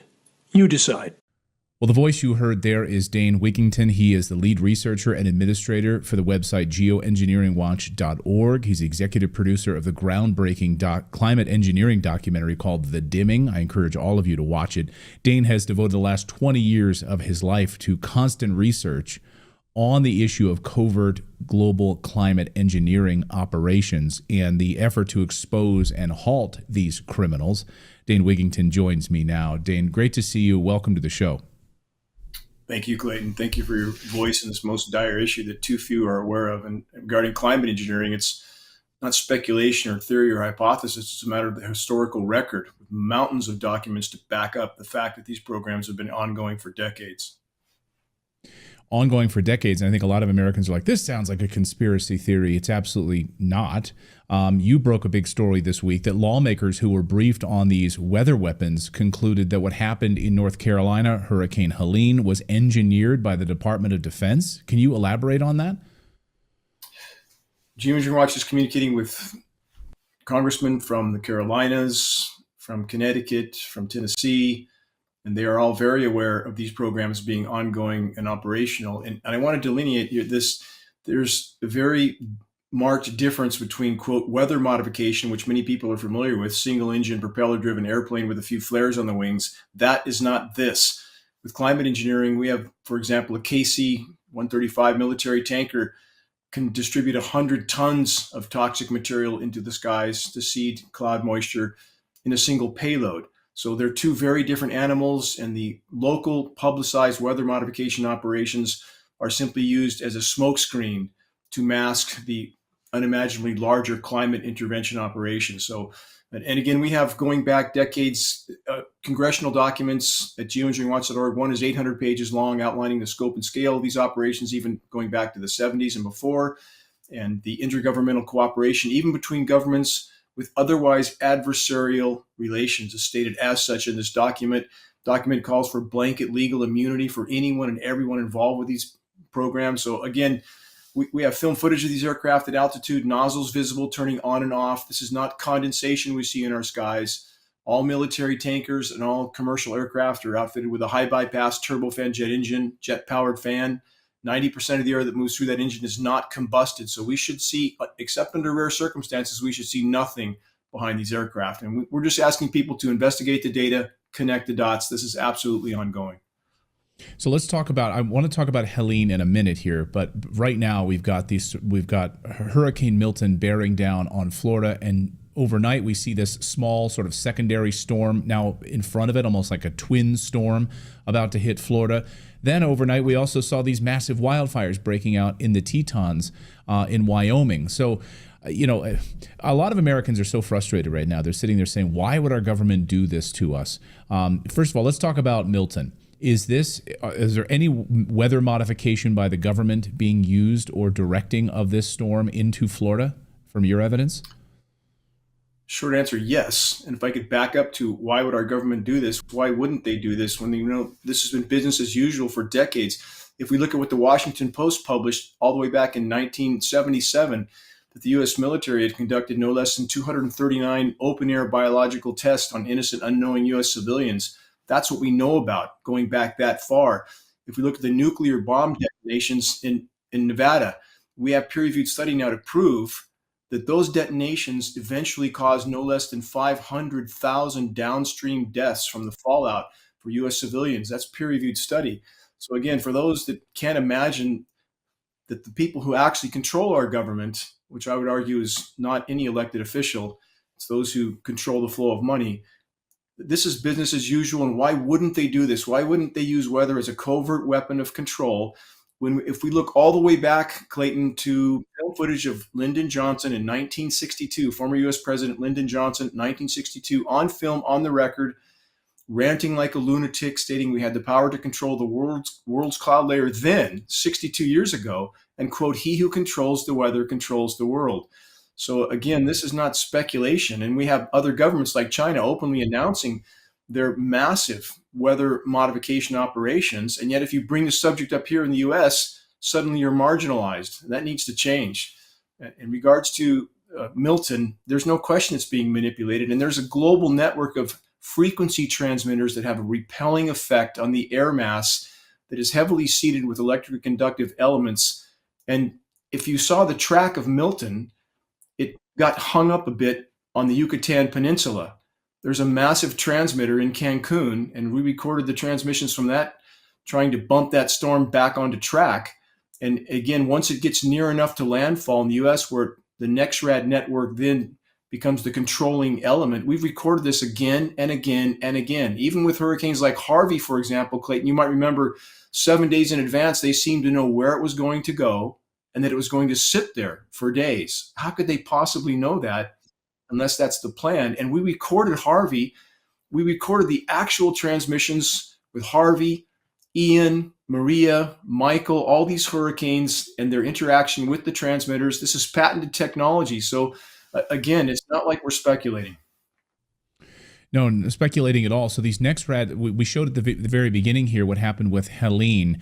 When you have these NexRad frequency transmitters, where are these? Are these on military bases, these installations? What exactly do they look like? And how are they being operated? And I guess by whom? Is it the Department of Defense? What we know from, for example, congressional documents is there are many agencies involved with the overall operations of these programs, but they're all compartmentalized. So the left hand doesn't know what the right hand's doing.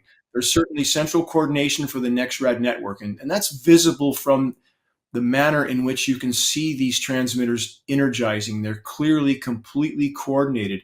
We do have some of the transmitters on bases, but some are not on bases.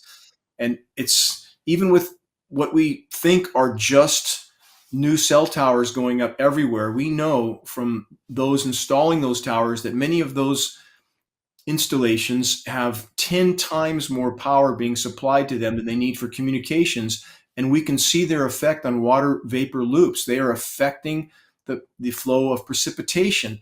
They are absolutely a part of these operations. And Clayton, if you've ever seen the herringbone patterns, the perfectly synchronized or aligned herringbone patterns in the clouds in the sky, have you ever seen that?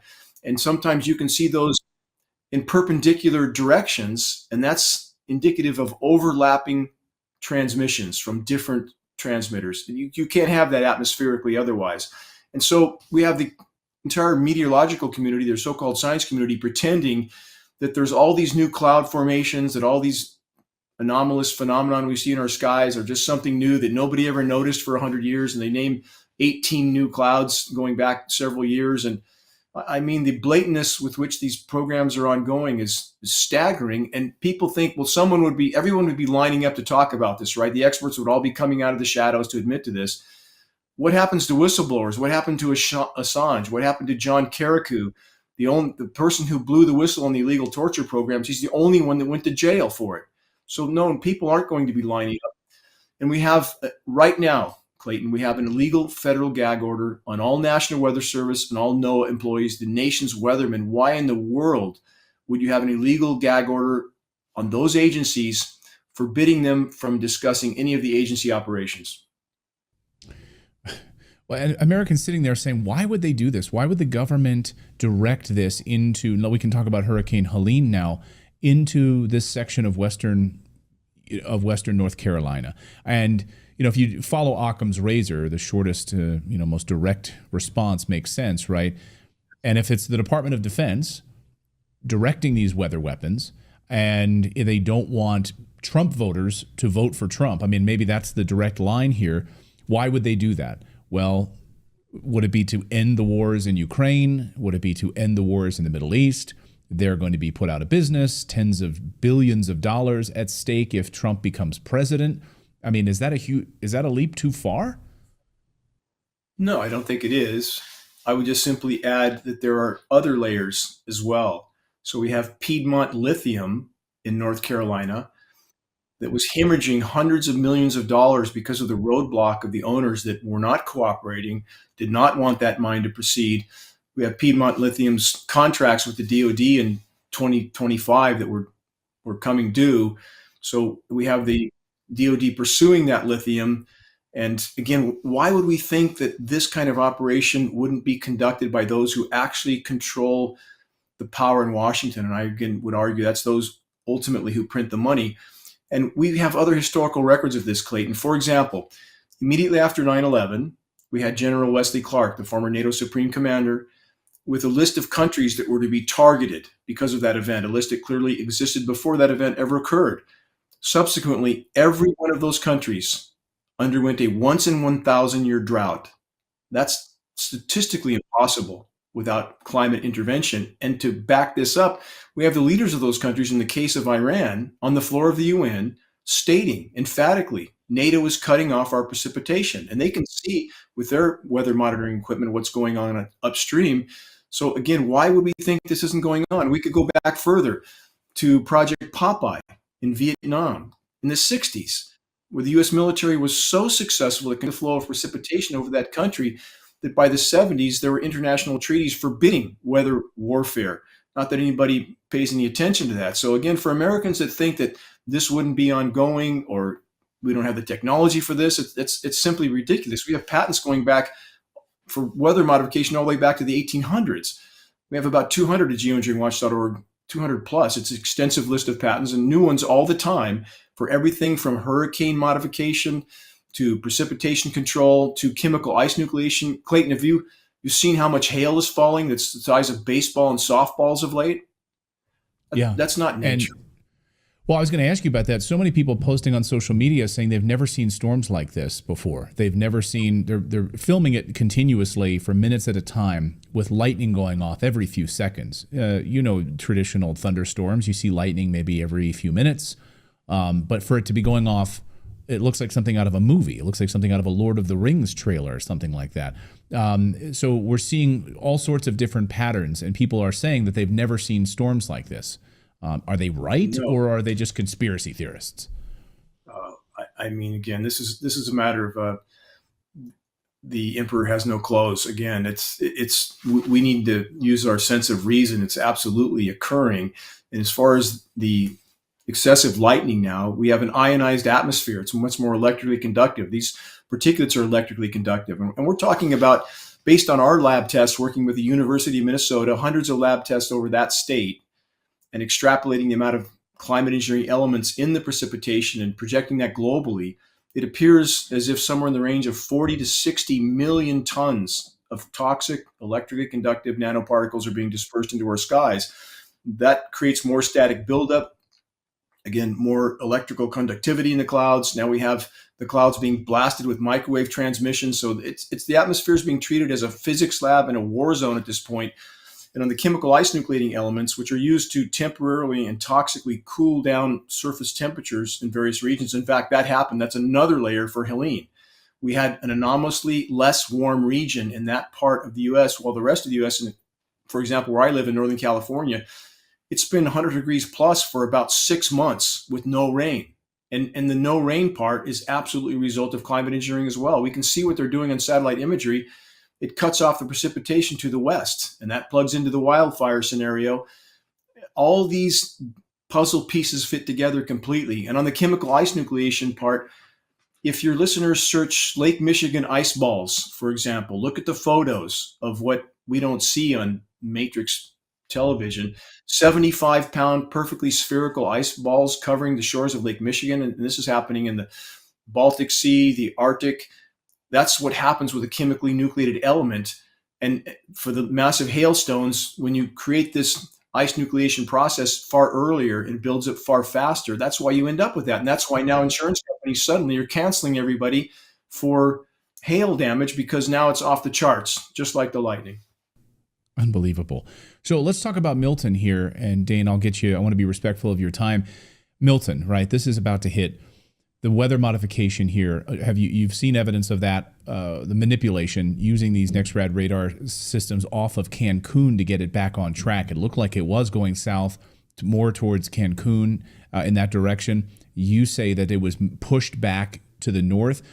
And just can you talk about that? And then also, what is the goal with Florida? Why Florida, right? I mean, at the end of the day, there's got to be a purpose for this. So why are they targeting Tampa specifically? Is there some reason that you've been able to identify, or is that not that's in the realm of speculation at this point? At Geoengineering Marcel, we are careful to only state what we can back up with data. So in regard to the agendas and objectives, there are likely many, and behind closed doors, whatever is going on there for the ultimate goal is difficult to state. What we can state with certainty is these operations are real, ongoing, they're patented processes, they're affecting these storms. And Clayton, if we go one step further, we've had for decades patented technologies to suppress these storms, to stop the convection. We have products like Dynamat designed to reduce the convection and pull the moisture to the surface at minimum. At absolute minimum. If they didn't want these storms to happen, they would not happen. And we're not stating on the spawning of these storms, the oceans are superheating. Nature can certainly spawn these storms, although with atmospheric pressure zone manipulation, which is absolutely ongoing. Again, for decades, this technology has existed. HAARP, for example, in Alaska, many of your followers may know what that is. That's an ionosphere heater. It's a weapon of mass destruction. It's not some benign research facility. When you can transmit 3.5 million watts, 3.6 million watts into the electrically charged ionosphere, which causes an electrical chain reaction, superheats that layer of the atmosphere, causing the atmosphere to expand up and down, you can create and manipulate pressure zones on the surface. That in turn can affect storms like Milton or Helene. So they have the ability to make or break these storms however they form, and they have the ability to direct them. And the reason that normally now, Clayton, you've probably heard the term rapid intensification a lot lately with these storms. Right.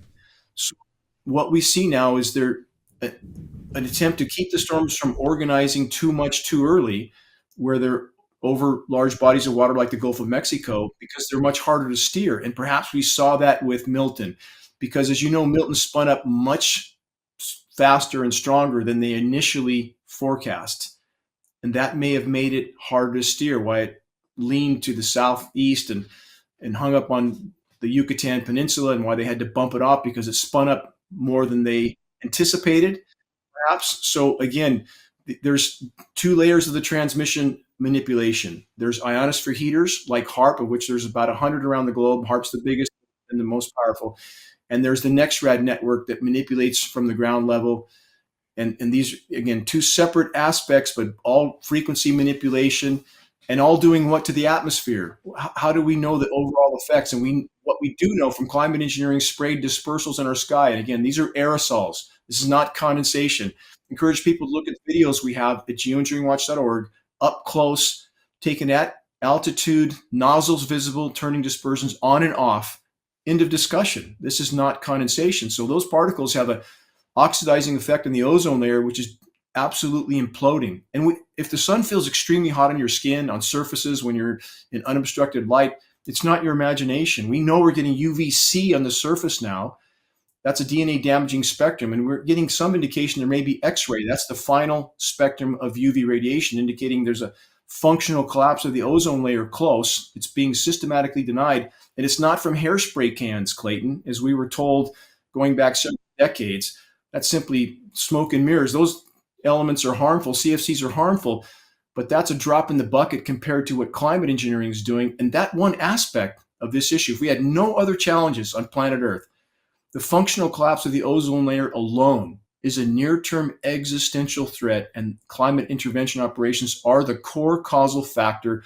And we have the whole climate science community admitting that if we geoengineer, and they propose, the entire global climate science community is saying they think we should put jets in the sky to spray light scattering particles. It will turn our skies hazy, dirty, milky white, just like we see. It will destroy the ozone layer, just like is happening. It will disrupt the hydrological cycle, exactly as what's occurring. But then they tell us none of this is actually happening yet. So again, we're living in an asylum at this point, and the ozone layer functional collapse alone is a near-term, and I mean extremely near-term, existential threat. And we're metering that UV. Clayton, we had a former NASA contract engineer working directly for us. He just passed away with state-of-the-art equipment, but we're metering this, and it's not being disclosed by any official agency. We're under attack. And I think you brought up, I want to get you out of here on this, Dane, which is the wildfires in Wyoming. Everyone's focused on Milton, but then we see massive wildfires breaking out, and you say they're connected. They're completely connected. So whatever the source of ignition for the firestorms that are now occurring, we know that climate intervention operations are setting the template for these fires to burn with such ferocity. They're cutting off the hydrological cycle to massive swaths of forests, just like what happened in Canada last year. We have these particles, an incendiary dust. A primary element in climate engineering patents is aluminum, which we're all breathing, by the way. These are nanoparticles. They're very bioavailable. They're very bioaccumulative. They're building up in our systems, and we know this because everyone we test, hair, blood, urine, are packed with these metals. So this cutting off of the hydrological cycle. We have toxic rain because aluminum is toxic to all life forms, period. Bioavailable aluminum, toxic to all life forms. And for those, we get this from some in the science community that claim, well, aluminum is a common element in our strata. We should expect it everywhere. Not freeform aluminum. Freeform aluminum does not exist in nature. It must be mined and refined and dispersed in order for it to be there. And that makes it bioavailable and bioaccumulative. So we have soil microbiome dying. You've heard the trees are dying because of beetles, perhaps in the western forest, and they blame everything on the beetles. Beetles are a symptom of a sick, dead, dying tree. The toxic rain is killing soil microbiome, killing root systems, which is killing the trees slowly. The UV is killing the trees from the top down. They're studying their stomata, their respiratory ports, so the forests don't smell like forest anymore. You have no smell in the forest because the trees are not breathing, they're not respirating, they're not absorbing carbon, they're not releasing oxygen. They're dying slowly and they're dormant. So we have more lightning. We just discussed that, right? We have more dry lightning now because the particles affect precipitation. So we have more sources of ignition. And all these elements, as part of climate engineering operations, that's what's setting the template for these fires to burn. And to add credence to this, we have peer-reviewed science study. We have an engineering wildfire section on the homepage of geoengineeringwatch.org. We have peer-reviewed study actually advocating for the intentional burning of northern latitude forests in order to provide temporary cooling, burning forests as a form of climate engineering to mimic the temporary toxic cooling effect of a volcano. I mean, this is what Bill Gates has said publicly, that we should burn the forests in order to cool the planet. I mean, this is the madness that we're dealing with right now. Absolute, total, utter insanity. Dean, I'll get you out of again, here. I know I said I would get you out of here a second ago, but I just real quick here before we go, how bad do you think it's going to be with Hurricane Milton in Florida? There's no way to know with certainty because the storm is being manipulated. They can knock the convection down at the last moment, or they can spin it up further. It's a matter of drafting that storm and eliminating any wind shear at altitude. So again, when they're manipulating upper level wind currents, they have the ability to do this. And below the areas that are baking, and this is part of the wind current and pressure zone manipulation. You see in the west here, Clayton, I mean, we are baking. It's off the charts. And so climate engineering can augment that. And we're not denying other sources of damage to the planet at geoengineeringwatch.org. I want to make that clear. We recognize we've been really poor stewards of the planet, period. There's no way to really deny that. I mean, we're contaminating everything and cutting down forests, and there's a lot of problems that need to be addressed. But that being said, the intentional toxic intervention in the planet's life support systems is pounding the nails into our collective coffins, contaminating every breath we take. So under these high pressure domes, which I described earlier, when you have an ionosphere heater causing this electrical chain reaction in the ionosphere, pushing that air down under a high pressure heat dome, and that's what we're experiencing here in the West, and that can crush the convection in a cyclone as well. So they have so many levers at their disposal, Clayton, and we can, again, speculate about all the various agendas and objectives being carried out.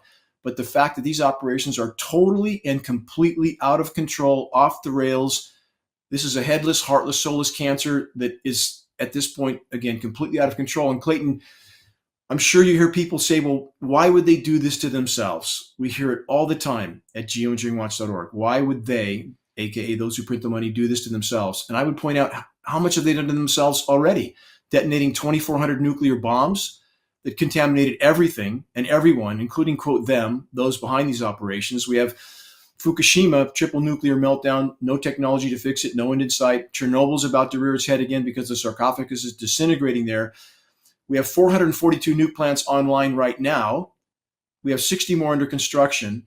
And even in that, even the potential of nuclear cataclysms is connected to the threat of climate engineering, because now that our compromised atmosphere, which we just talked about, the ozone layer disintegrating, if we have a massive CME or coronal mass ejection, which is inevitable at some point, something the size of the Carrington event that happened in the 1800s, that would shut down grids around the globe. Now we have nuclear plants everywhere that can't cool themselves. Now we have 100 Fukushimas or 200, game over. So from every conceivable direction, climate engineering, again, is the most dire and immediate threat we face short of nuclear cataclysm. And even with the nuclear cataclysm part, they're connected. Dane Wigington has been my guest. You can learn more about all of this at geoengineeringwatch.org. Dane, I know it's been a busy time for you, and certainly our thoughts and prayers go out to the people who are in the path of this manipulated weather event in Florida right now. Dane, thank you so much for joining us. Clayton, thank you. Thank you for your voice in this all-important battle, team effort. If we can push this issue to light, to the full light of day, expose it to the world, we would cause a shockwave around the world. Doesn't mean our problems are over, but it means we would have taken a quantum leap in the right direction. So thank you so much for your help in that endeavor. Nicole Shanahan, the former running mate of RFK Jr., recently caused major controversy on X when she went viral for this post about chemtrails. Watch. I was taking the weekend off the internet. I've been surfing this morning and was watching the planes flying overhead, and then I couldn't take it anymore. But that is not a contrail. That looked like it started as a contrail maybe, and now it's turning into a cloud. See how thick that is? You can see this one, it's a little further behind, and this one's a little bit further behind as well. This one is the one that's been up there longest. This shit has to end. This is ridiculous. It's like an otherwise perfect day. Well, I had a chance to sit down with her recently to ask her about what the government can do about chemtrails, what we know about it versus what the media tries to pretend we don't know, and other MAHA priorities such as fluoride, chemicals in our food, and also why is HHS focused on anti-Semitism? It was a great conversation. I really enjoyed it, and I hope you do too. Watch. Nicole Shanahan, it's a pleasure to meet you. Thank you so much for offering your time. I want to start by asking you about chemtrails because you lit the internet on fire when you started to talk about this, and many mainstream media outlets are just declaring out of pocket, that's a conspiracy theory, nothing to see here. Well, we've seen that before with, the JFK investigation, COVID, vaccines, things like that. So what do you think? Let's talk about the media later, but let's start with, what do you think Health and Human Services can actually do about this? What are the answers that we're seeking?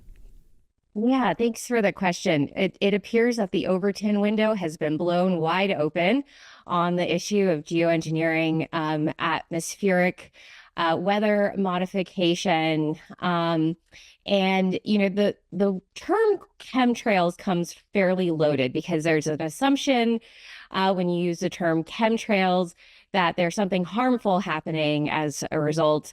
And that's why it's become the colloquial go-to term. And in fact, those who have been watching this and have dedicated their lives to tracking geoengineering, they are comfortable using the term chemtrail now because they have identified particles, materials, inputs that are being used for geoengineering and weather modification through aerosol injection that actually are harmful to human health and our ecosystem health as well.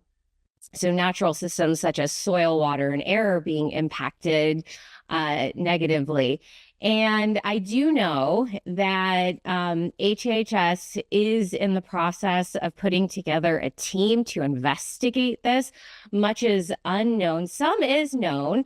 We do know that cloud seeding does exist. We do know that counties throughout the United States have active contracts with private companies to cloud seed and thus bring greater moisture to arid lands. And this is all done under the umbrella of climate change mitigation. And so what we don't know and what HHS wants to figure out is the full spectrum of these activities and whether there is a fundamental missing regulatory body looking into harmful impacts of these practices. What strikes me as, I was just reading my local city council newsletter, and they're trying to get feedback on a new overpass. And so they have to get public consent for a park and an overpass. Why no public consent for modifying the weather, even if they have benevolent intentions? Yeah, so there's a few layers to this. So there's the state regulatory layer, and then there's the federal, and then there's this whole category of federal airspace projects that are protected as confidential. And I think that's where we need to be spending efforts at the executive level, is really investigating what the federal government is doing without these disclosures. So, at the state level, there's this misconception that if you ban geoengineering at the state level, you protect all the skies above that state from these practices. That's false. Even if you ban geoengineering at the state level, such as what Tennessee has done, the federal government can still operate these projects overhead. There is no referendum process or even required disclosure process, and that is wrong. That is not okay. And while this hasn't been fully or thoroughly examined legally, there's no lawsuits yet, but there should be. So states that have banned these practices have every right to sue the federal government for these practices. We just haven't had a state level attorney general yet bring one of these cases forward. And if you are an AG of one of these states, I highly recommend that we push for one of these lawsuits, because I don't know how else we're going to get these disclosures. Oh, that's fascinating. What a fascinating idea. Now, the media line, again, is geoengineering is real, but chemtrails are not. That defies logic. They say out of pocket, we know that there's no harmful effects, when we knew from Operation Popeye in Vietnam that it was lead iodide. How do we know? We lack the information. So what is your take on the utter lack of curiosity of the corporate media and their out of turn announcement that this is fine, nothing to see here? I think it reminds all of us of the statement around the mRNA vaccines being safe and effective. Don't look under the hood. Don't listen to these conspiratorial voices. And in fact, there is quite a bit of active censorship or media manipulation that really deters individuals from furthering their inquiries and curiosity as to what's actually at play.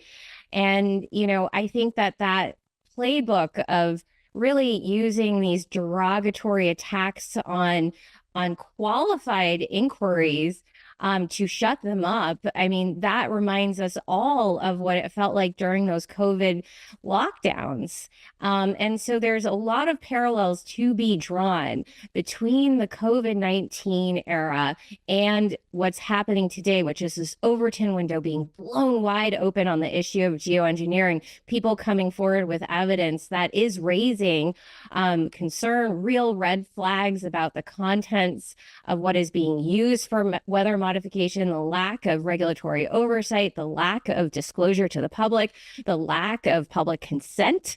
And here we are. Here we are at what I think is the beginning of this global conversation around geoengineering and fact finding, and going up against, we don't really know what right now. Is this, I do know the Gates Foundation is involved in geoengineering. I do know Open Philanthropy is involved in geoengineering.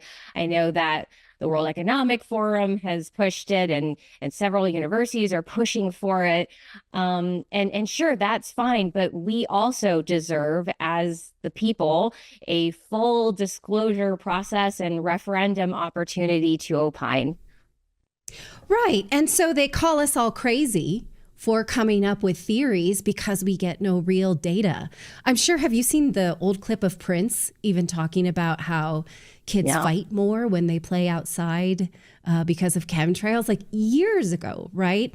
And so these are valid questions. Now, NOAA, the National or Oceanic Association, is saying, well, we just don't have that technology. And, if you're really taking it so far as redirecting hurricanes and things like that, then you really have just gone too crazy. My problem with that is I've seen NOAA capable of some really unacceptable politics in the last several years, for instance, refusing to acknowledge that wind farms kill whales, their sort of take on the oceanic warming when they know that natural cycles warm the ocean. So I get nervous when I see a government agency ringing in about this, even though we have a new administration. So can we trust NOAA, or do you think we're better off under HHS because you have this personal faith in RFK Jr.? So interestingly, there is a disclosure requirement if a geoengineering company is going to be modifying the weather. They're actually required by law to notify NOAA of that so that NOAA can update its weather forecasts. So the fact that they're saying such, contradictory things like, well, don't, there's things that can be done, but you guys are adding too much hyperbole to this, too much sensationalism. Yeah. Like, you don't, waste your time discussing the sensationalism of weather modification. Go on with your day. There's nothing to be concerned with here. Right. Well, they don't actually have enough knowledge to understand the totality of what these projects do to our ecosystem and atmospheric processes. And, for them to just brush this off as no big deal, when in fact we know that, the laws of thermodynamics and the unpredictability of our atmosphere can lead to serious consequences. And there have been scientists scientists that have been blowing the whistle on this, raising concerns about the fact that when you meddle with atmospheric systems, there are unintended consequences that we don't fully understand how to model yet and predict. And given the fact that not all of these are disclosed and looked at under, one system model is problematic as well. So I think, in total, NOAA really ought to be empowering dissenting voices. And again, this is what happened during COVID-19. We censored dissenting voices that were qualified, including the voice of Jay Bhattacharya, who is now head of NIH, an epidemiologist from Stanford University, who was silenced because he looked at the data and said, lockdowns are not being handled properly. There's a better way to do this. And he was, silenced. And so there's many people today in the context of geoengineering and weather modification that are also being silenced. These are very important voices, and NOAA ought to be listening to them. I do know that HHS will be listening to them. Okay, but that's one government agency, so we could possibly have dueling government agencies with dueling agendas, which, it's bad for all of us when we have no consent inside an administration. One thing I wanted to ask you, if we pivot away a little bit from chemtrails, is the wish list of Maha moms, because I think the both of us are in that group definitively. And one of the things that RFK Jr. had promised that on day one of the Trump administration that fluoride would be ordered to be removed. And we have not seen much inklings, many conversations about that yet since Secretary Kennedy has taken office. What do you think in terms, where do you think that lies? This is just, I'm asking because it gives me a lot of anxiety. It's one of my top wish lists. And so maybe I'm asking for selfish reasons. But among the things that we obviously want is vaccine safety, preservatives and chemicals that are harmful removed from the food chain, and fluoride. Do you think that these are just in a wish list that we'll get to? What's your take on that? It is. I am learning. I'm not within the administration, but I am very close to it. And, I view my role as reporting on it and trying to, understand really what the hurdles are, where the hurdles lie. I mean, for instance, the CDC is refusing to give access to HHS to very important databases. And those databases do contain information about, for instance, what are in some of these lot numbers that were injected into American citizens, because we know that there was inconsistency in the vaccine manufacturing process of the mRNA vaccines. And, we would like to know which lot numbers were compromised. So this is something that I feel like the public deserves access to. This is really important information for individuals to be able to investigate what is going on with their own health. And there's roadblocks. And so there's these various layers of bureaucracy that prevent these very common sense agenda items to get through. And, fluoride, a very important study just came out that showed conclusively that a certain amount of exposure to fluoride in the water causes neurodevelopmental issues, decreased IQ. And it's a very good study. It's a solid study. But why can't that study affect immediate change? Also, why can't the studies on the problems with the mRNA vaccine affect enough change for the FDA to withdraw its approval? Well, there's a lot of legacy roadblocks in the federal government right now within these agencies. And it is going to take a massive effort to unlock those roadblocks. There's individuals within these agencies that are actively trying to undermine these efforts. And it's, this is a Who big are they? challenge. Can I curse them? What do I need to do? Like what do us moms need to do, right? Because this is, again, something that's very important to us, is removing any kind of toxins from the lives of our babies. Like what needs to happen. And I guess, when the Trump administration took office, there were a lot of us like, all right, we're doing this now. These were the promises. And I'm an adult. I realize that when you get a new job, it's not the way you dreamed it would be, and that there are roadblocks in place. But I really appreciate your take on what those roadblocks are. And do you think that there is, maybe can you give me I don't want to get you in trouble, but I want to ask this in a nice way. What are the conflicting interests that would keep those things from happening? Who are they besides the Gates Foundation and things like that? Well, fluoride's an interesting one because you have like the American Dental Association claiming that fluoride prevents cavities, and they present data that, I think I'm going to misquote this stat, but the fluoride in the water is presenting over 20% of cavities from occurring. And tooth decay is a real problem. It costs the government, or it costs the country, billions of dollars. And it's saving families money. But when you line it up to the, cost, the cost benefit analysis of lower IQs and potential neurological damage, it doesn't make sense. So there's this common sense issue within our nation, generally speaking, where there are groups that want to keep the fluoride in the water. And actively trying to fight the MAHA agenda, calling them.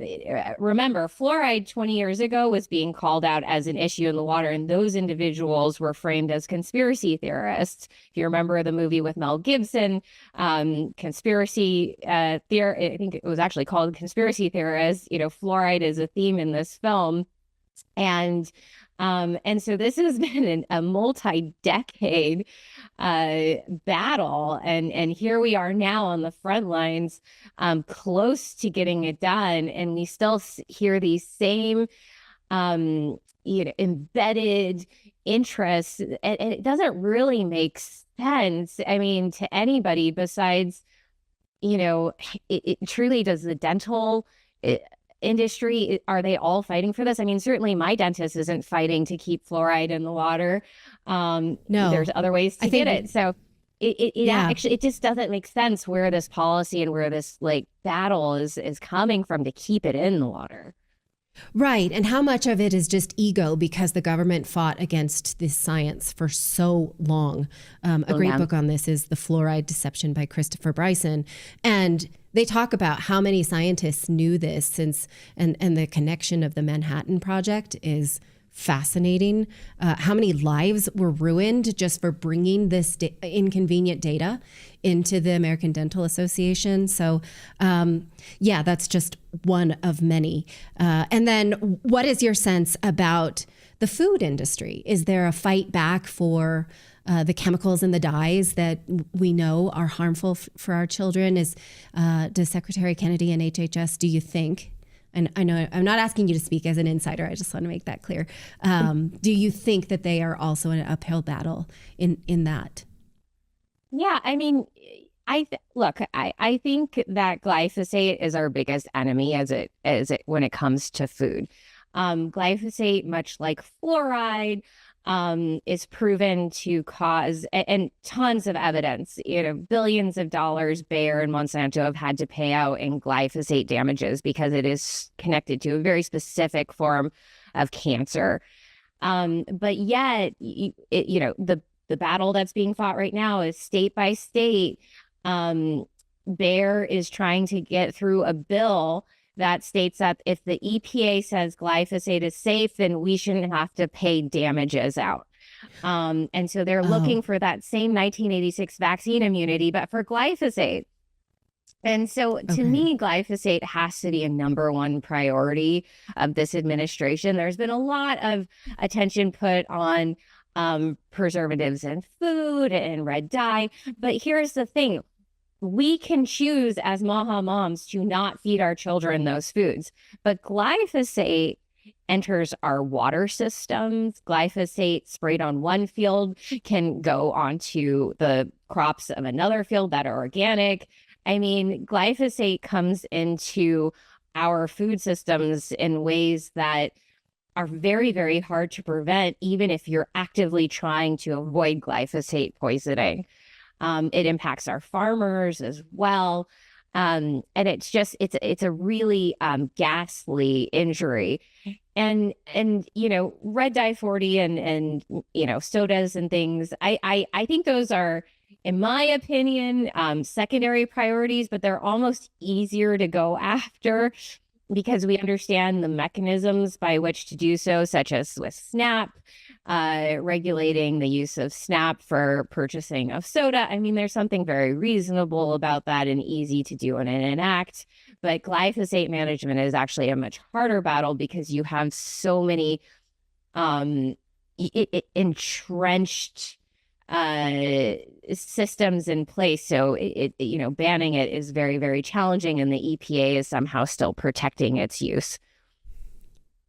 That's wild. Well, I really appreciate your explanation of the brick walls in front of HHS and the priorities of Maha Moms, because I don't want to be impatient, obviously. I want to continue to have faith in the things that garnered my vote as a Maha Mom, but you can see it gets frustrating, right, to watch the politics play out. So it's wonderful to have someone like you who can continue to speak about what's harming us and our families. Look, I am frustrated too. I wish that, the majority of Trump's executive orders have been around the MAHA agenda. There are powers that he has under executive authority to move these issues through Barriers. faster. And I think that the onus is really on Bobby, HHS, and our movement to push Trump towards those decisions. So what do we do you think? Keep speaking up. He listens.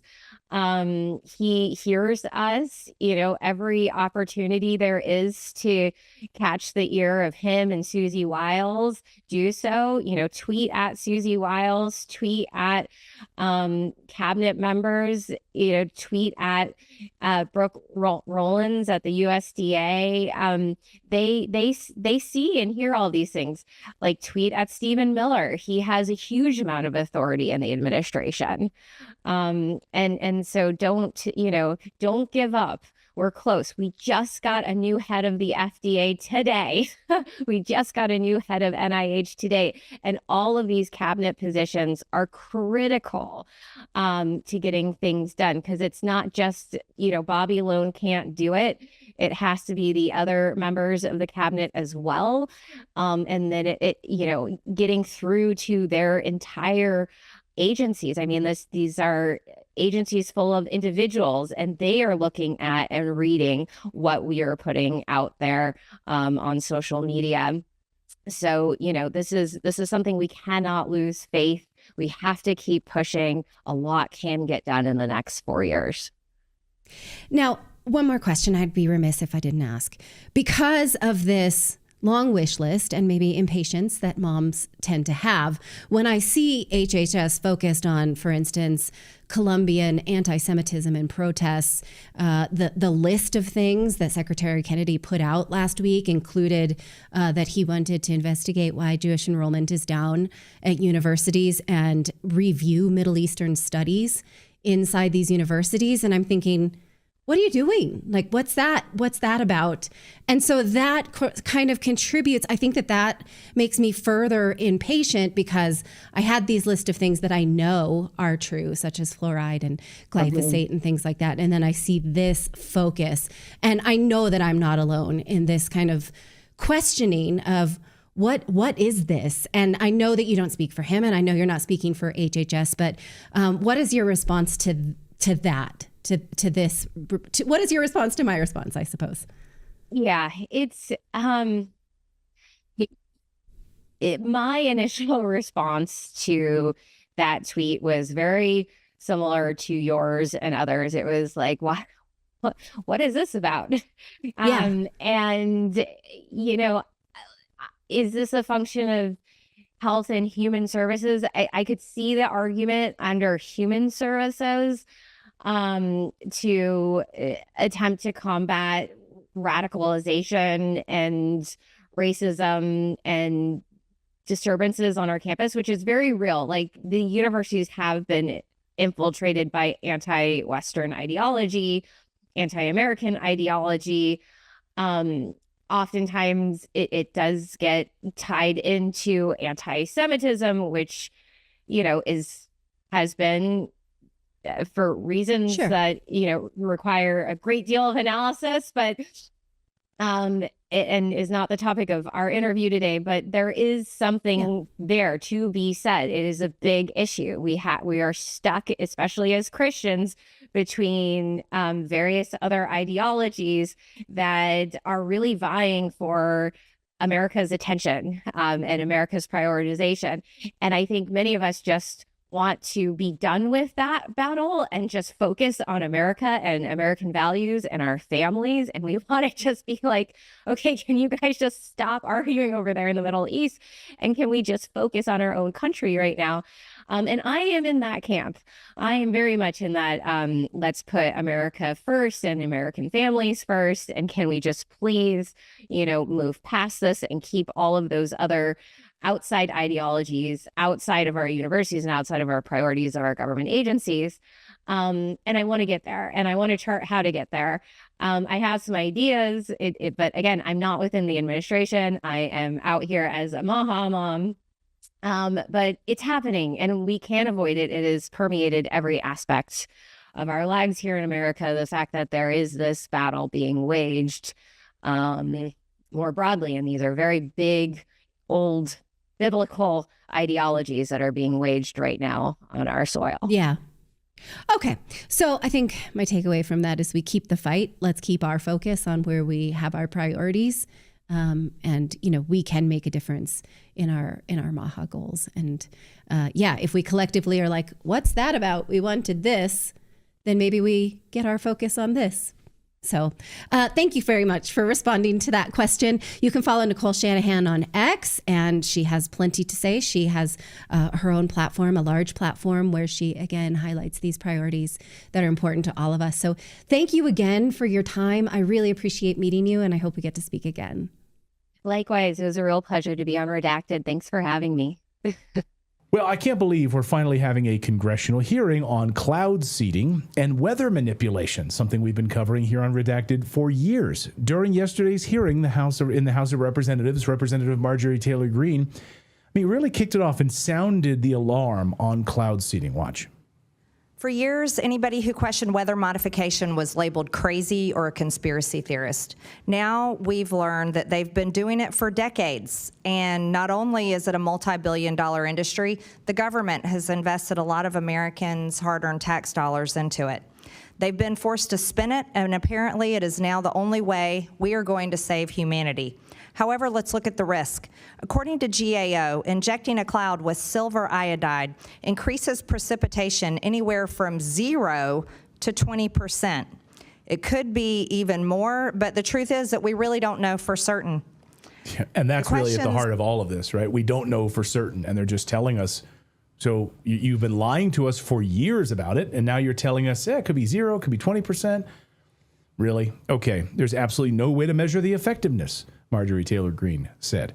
Dane Wigington from GEOEngineeringWatch.org. I highly encourage you to watch his incredible documentary called The Dimming, which you can find at his website as well. Dane is back with us today. Obviously, Dane, I know you've been in contact with members of Congress. You've been very big part of these hearings on Washington. So first, just at a high level, this has got to feel good in some way, right? That finally we're shedding a light on this in Congress. Mike Clayton, Natalie, pleasure to join you both. Thank you both for your voice on important issues as the one you just covered, and this certainly, which will very soon be the bottom line issue for anything and everything. If we don't deal with what's happening in our skies, all other causes and concerns will soon be moot points.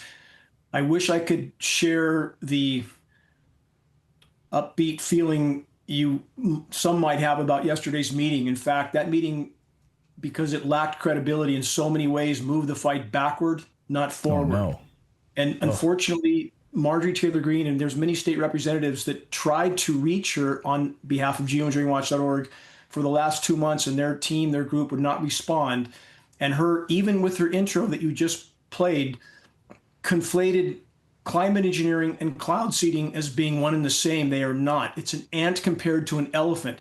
So she did more to muddy the water in yesterday's meeting than to move the fight forward. Further, MTG went on to claim that this administration has been, quote, transparent on this issue, that Lee Zeldin has been transparent on this issue. All Lee Zeldin has done is regurgitate the official denial that this is just condensation in our skies, and other top administration officials have claimed that this is just a jet exhaust issue. It's just in the jet fuel, which is a blatant lie. We have up close, none of this information which I'm about to state was covered by Ms. Green.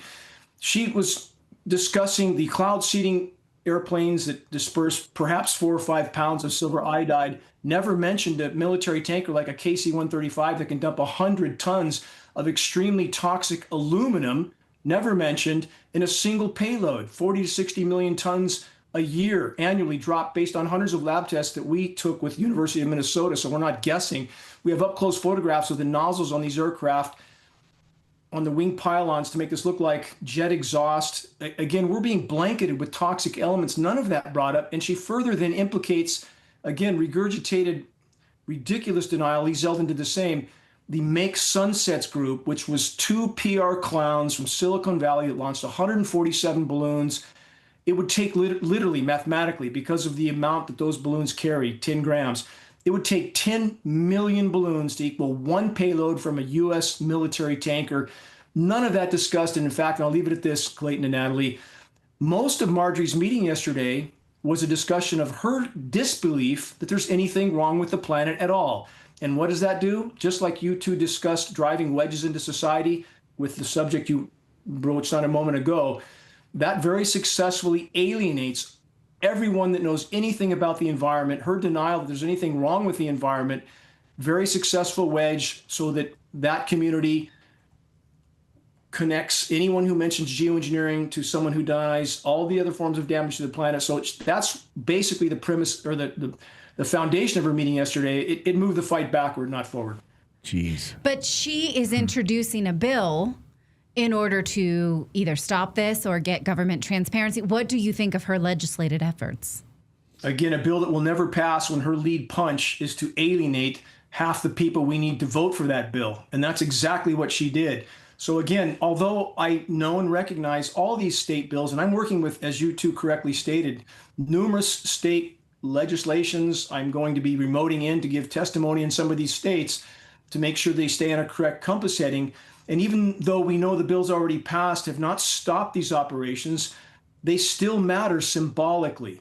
But in order to pass that bill, you don't make your lead punch to alienate half the people we need to vote for that bill. So for MTG to state that the damage to the planet already done, much of it from climate engineering, in fact, paradoxically, is just a, quote, hoax, again, immediately alienates everyone that knows anything about the environment. And as far as a hoax for MTG, perhaps she should consider that right now, today, we've lost 80 to 90% of Earth's insect populations. Climate engineering, a huge part of that. It's destroying the ozone layer. No, it's not getting better. So we're being bombarded with intense UV radiation. It's killing plankton, insects across the board. 80 to 90% drop today, right now. Wildlife populations down 75% in the last 40 years alone from an already depleted population. And Natalie and Clayton, you guys have heard about the bees this year, correct? Yes. Mm-hmm. 70% decline. Sounds bad, is bad. But what's the real story? Again, that's a 70% decline of a population that was already down 80%. So we're down to single-digit percentages of the population of pollinators, and that's being passed off as a hoax. Again, those kinds of statements will alienate so many that we need in this battle. So she didn't build bridges, she burned them. And it's really unfortunate that she cannot distinguish, or the meeting did not distinguish, the difference between cloud seeding and climate engineering. Again, completely different animals. And we do know that climate engineering on that scale is extremely effective. From Project Popeye in Vietnam, this is historical record, so successful at completely altering the hydrological cycle that in 1976, global environmental modification treaties were passed to forbid weather modification in wartime, but not over a country's own population. So we absolutely have historical record. But the reason that meeting was so weak, so incorrect, and so not credible was because they were intermingling these two issues which don't belong together. And we had what amounted to carbon fuel industry lobbyists there that were, and also those that were denying any efficacy of weather modification cloud seeding, which is not climate engineering. There was no solid compass heading in this meeting at all, and most of it was a debate about whether or not the planet is damaged. And again, anybody who doesn't realize we've damaged the planet is simply not awake. I know. I was so excited, and given the news cycle, I didn't get a chance to watch the full hearing, and so I was feeling positive about this. Finally, we're getting some answers in Congress. Finally, this is transparency in front of the American people. But you're right. It seems like we've taken a huge step backwards here to conflate these two issues. Can you maybe lay out how she's making this mistake from climate engineering and the cloud seeding piece for our audience that might be uninitiated? Again, it's imperative to understand the difference. We are literally comparing an ant to an elephant. So if we look at a single engine propeller driven airplane, which is the localized, publicized cloud seeding operations, they may disperse 4 or 5 pounds of material in a single flight. A military tanker like a KC-135 can carry 100 tons of highly toxic nanoparticles, starting with aluminum, a primary element named in climate engineering patents that showed up in every single rain test we've done over many, many years. Again, aluminum toxic to all life forms, no exception, period. All they discussed yesterday was silver iodide. And to leave out the core components of climate engineering in this entire meeting, it almost, either it was a cluelessly set up meeting or there was some other agenda going on. And regarding even the events of the last week that you discussed before this exchange, I would argue all of it's connected. The biosphere is literally collapsing right now. So for MTG to have her lead punch be a total denial of that, and the desperate moves the power structure is making, and again, what happened on September 10th was truly a desperate move by the power structure, inarguably. It's all connected to the fact that they know they can't maintain this paradigm much longer. They can't afford climate engineering to come to the full light of day, because if it does, if this issue reaches the full light of day, there will be a shockwave around the world when populations everywhere know what their governments have done to them without their knowledge or consent, a climate engineering, weather, chemical, biological warfare experiment without their knowledge or consent. So all of these events are inseparable. Does that make sense? Yeah, no, it absolutely does. And, you know, I can only hope that members of Congress are somehow, I don't know why they're ignoring one of the premier experts in the world, yourself, and purposefully obfuscating this and trying to hide part of this. It doesn't make sense to me. But we see this repeatedly with congressional hearings. I mean, individuals are brought to Washington and they are just like sandbagged. Friend of the show, J.J. Carroll, former Border Patrol agent, he said it was the worst thing he'd ever done, was going to Congress and testifying because it was all a clown show. So we hear this repeatedly during these hearings. So I'm disheartened by it. But Dane, anything we can do to get the message out about this, please let us know. And if there's any way we can connect with our sources here, members of Congress, to you directly so that they can get the proper answers, we will help in any way that we can. Credibility is key. And again, we know that from photographs online that MTG was closely connected to one of the groups that's advising RFK, who has also pushed the narrative that this is just jet fuel, jet exhaust. That's a regurgitated official denial. And that appears to be the only group that she's garnering her data from. So again, what are the agendas and objectives going on here? I held your optimism. I hope for the best. But when they would not communicate, nobody in her team would communicate with any of the state legislators that were trying to reach her in order to make sure she had a correct compass heading, no response from any of them. So again, and I'll leave it with this, the events in the coming weeks and months will increase in severity to the point that it will become all but impossible to hide the totality of damage that's done and the threat that's posed by what's taking place in our skies. So they will not be able to hide this issue much longer, no matter what or who tries to hide it. So that's unfortunately the hard way to get to the truth, but we are going to get there. And thank you both so much for your voices in this all-important battle. that if we don't stop what's happening in our skies, I stress this, nothing else will matter. We're breathing what they're spraying. It's not just disrupting the hydrological cycle. It's toxifying every breath we take, every drink of water, every bite of food. Why isn't MAHA covering that? Why not? Philip on our team wants to ask you a quick question here. Go ahead, Philip.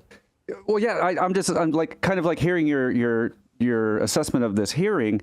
What are the odds that like they did this on purpose? Sort of like if you were doing a UFO hearing and you bring in the craziest tinfoil hat guy you can as your spokesperson to sort of scuttle the whole point. Like it seems to me like if sabotage. They did no research. Yeah, it's like self-sabotage. Like they're putting this bill out there to destroy any conversation about it.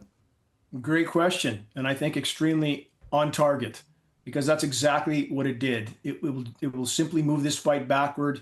Now we have to make up that ground again, but that's a profound question, and thank you, and I would agree.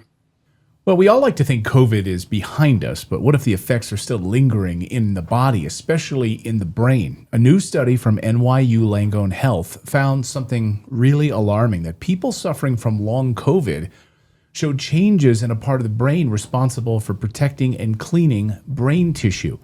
Researchers are linking this to chronic inflammation, early warning signs of Alzheimer's disease.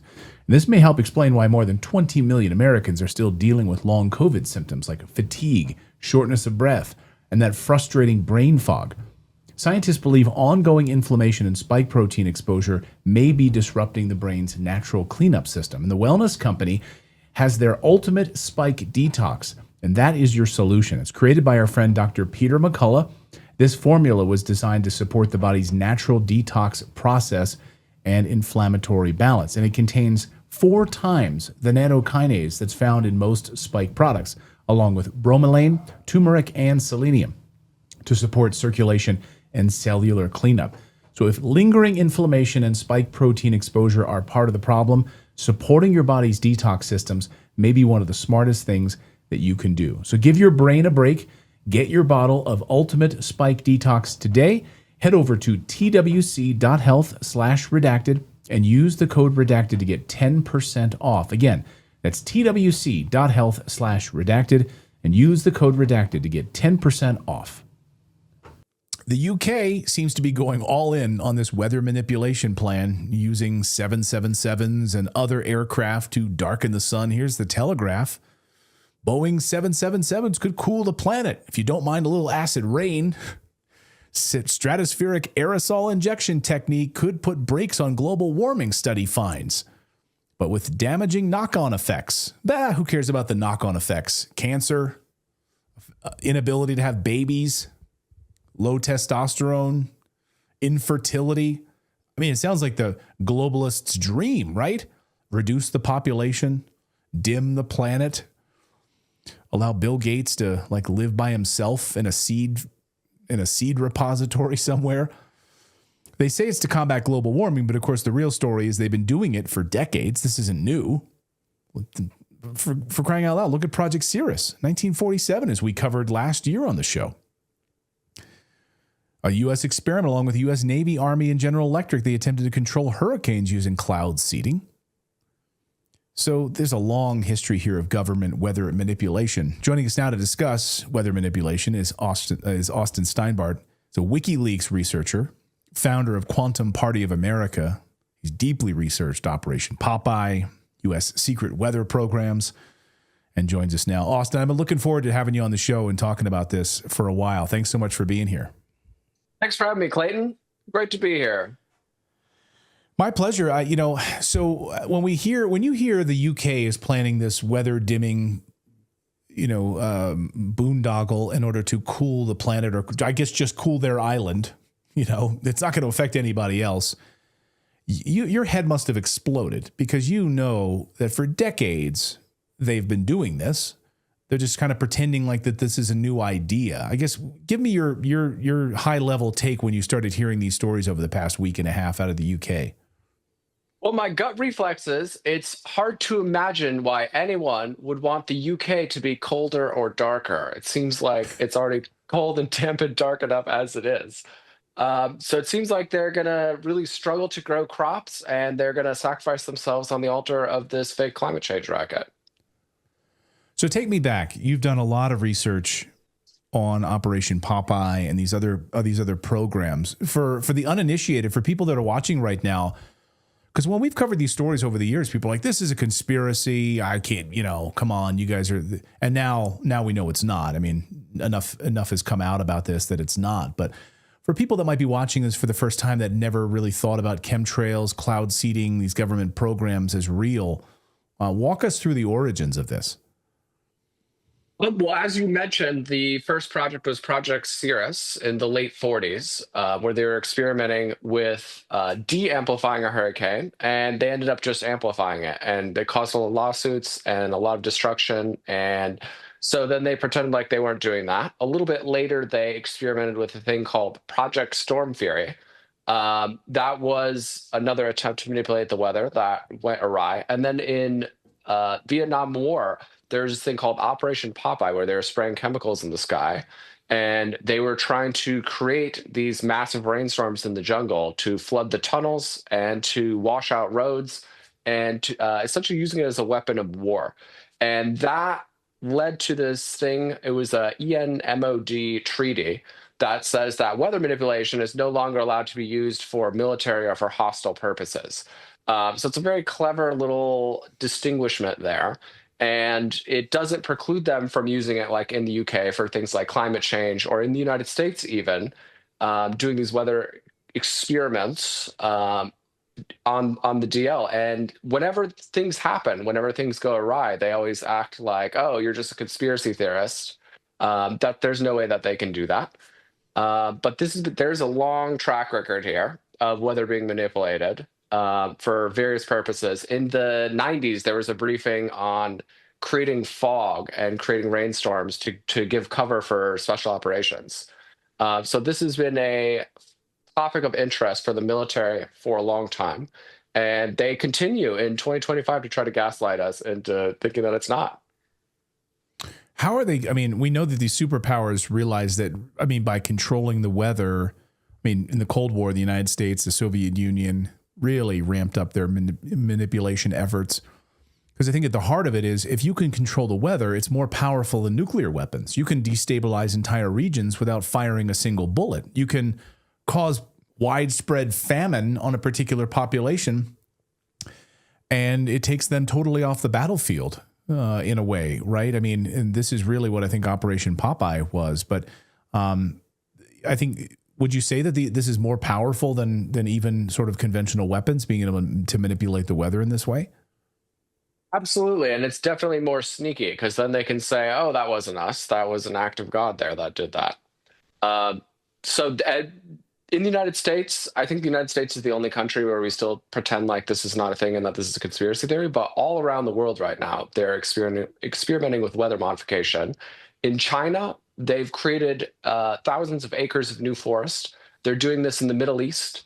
They're doing this in India. They're doing this in Israel. They're doing this all over the place. There's actually a lawsuit. I don't know if you have it on the screen there, but there was a car dealership, a Volkswagen dealership in North Mexico, and they had this, it was like a little funnel thing that could shoot stuff up into the sky, and it could disperse clouds, and it caused a big famine on all the farmers around that. And what's on the screen right now, that is a project in Southern California. So they announced in 2020, hey, we're going to do this study. We're going to spray this chemicals in the sky, and we're going to make it rain. There's going to be all these benefits. And they even listed at the top there those dates, that they were the specific dates that they were going to do it. And in January of 2024, they did one of these cloud seeding experiments, and they shot it southwest. It was coming out of Riverside. And they hadn't, I guess the government in San Diego hadn't cleared the storm drain. So it caused this massive flooding, displaced like 1,200 households there. And again, even though it's on their website there, even though, anyone could go look that up, they were talking about it openly, they just tried to gaslight everyone and pretend like it wasn't happening. So I was out there in 2024 covering some county board of supervisors meetings in San Diego. And normally it's kind of the more rambunctious activist crowd that is up there yelling at the board of supervisors. But at this particular meeting, this was a huge diversity of people of all shapes, sizes, colors, and backgrounds, all furious at the government for causing these artificial storms that had affected them so poorly, and then not doing anything to help them afterwards. Yeah, I mean, I was going to ask, do they have any recourse? I mean, are they able to say, here it is on your website. You told us you were going to do this. You did this. You destroyed my home. You destroyed my neighborhood. Can I sue you? Can you get me a new home, please, that you destroyed? The people were trying to make that happen, and the government just kept gaslighting everyone and denying that that was even the case at all, even though, like I said, it's clearly on their website. Anyone can go look it up. They'd been talking about it for years. And on the exact date that is on one of the schedules there, that is when it happened. I mean, you've done a lot of research on this. When you saw today that was happening in Europe, all of these blackouts across Portugal, Spain, parts of France, they're telling us it's atmospheric anomalies that cause this. We know from our reporting and our interviews here about weather manipulation, the HAARP, HAARP whistleblowers, those who worked at the South Pole Station, the massive weather manipulation tools at the South Pole Station in Antarctica. Do you buy their story? Do you buy their story? It's just an atmospheric anomaly, just caused this widespread outage all across Europe?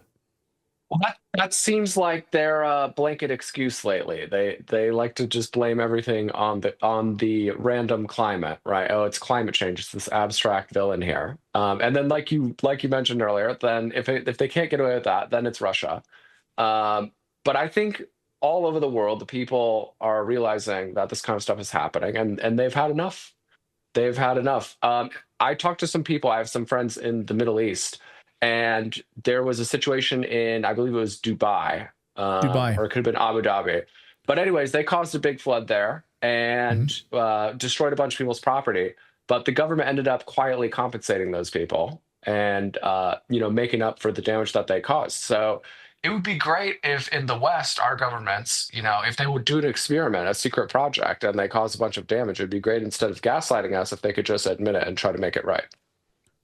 Well, we have a long history of experimenting on Americans and then not paying them back until maybe 60 years later, we finally acknowledge it in Congress, Tuskegee experiment or what happened at the Bikini Atoll. We just hear just a bunch of sailors go out and look at the sunrise. It's actually a nuclear bomb going off. So we have a long history of that. I mean, I think as people are in the chat room are saying we need to keep talking about this because we need to make it stop. Someone in the chat room now just said, all over Southern California, not a day goes by where I don't see just like hundreds of chemtrails in the sky. What are they doing? What are they doing to Southern California? Well, part of the time they're causing droughts and part of the time they're causing floods, whatever is more convenient to their narrative. As you remember, under the Obama administration, there was years and years and years of droughts, and they really used that to play into their climate change narrative. And so now they are running out of water and they're trying to make more snowpack in the mountains so that they can have more water running through that river. Instead of just using all the water and not flushing it out in the ocean for those little delta smeltfish, they're trying to just use this chemical-induced snow to fill up the reservoirs there. Also, it's not just in California. They're doing that in Arizona, too. There's a massive cloud seeding facility in Gilbert off of, I'm from Arizona. It's off of Higley and Elliott. And you can watch it. I used to have an office in a tall building. You can watch it. It won't be sunny or it won't be cloudy at all. And this thing will turn on. It'll be blowing clouds into the sky. And then all of a sudden it'll be raining.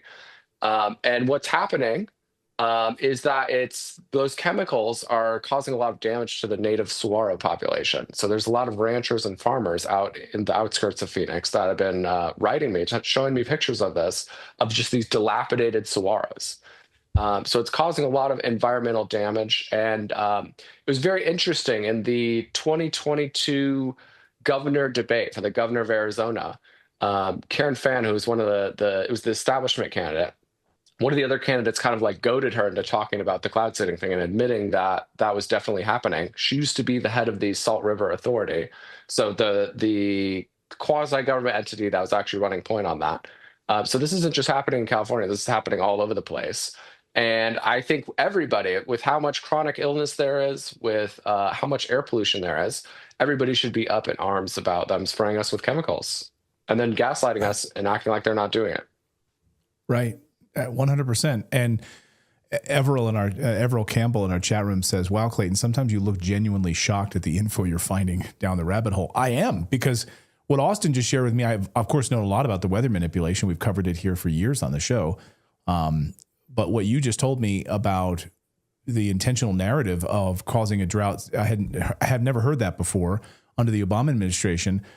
Cause a drought because it pushes your green narrative that we don't have enough water.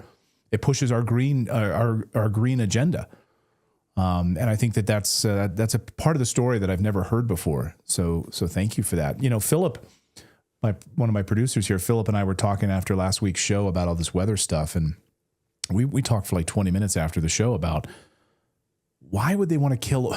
Why would these globalists want to kill everyone off? Then you literally have a barren planet where you've destroyed the soil, you've destroyed the plants. How is Bill Gates going to live? Like, is he going to live in some underground bunker? Like, what's the motivation there, do you think, for this? When you hear about this globalist agenda for depopulation, we're going to poison the soil. It seems like, well, how do you come back from that? Once the aluminum in the soil has destroyed all the plants, like then you're screwed. You've screwed yourself unless you're going to Mars. Well, I think that our banking system is about to collapse. There's a massive storm inbound, an artificial storm inbound that's been building up in the banking system. And I think they're realizing that we do not have, with the plan they want to do, they don't have the resources to cover the cost of this many people, especially when the dollar is no longer the reserve currency and they don't have the ability to print unlimited money. So this is a long-standing ideology here. It's very psychopathic ideology, and there's other mechanisms we can do to underwrite a new government. So they need to know we don't need to do that. But I wouldn't be opposed to sending Bill Gates and some of these other guys to go live in that seed repository anyways. Maybe we could just send them there ahead of time and just keep them down there. I think that would be a good place for it. Yeah, his seed repository where he's got all sorts of resistant crop seeds there, or disease seeds there, right? Like it's like aluminum. There was the story came out a few weeks ago about all this. Maybe it was longer than that, right? But the types of seeds that he has there are all resistant to a lot of the chemicals they're currently spraying. How convenient is that?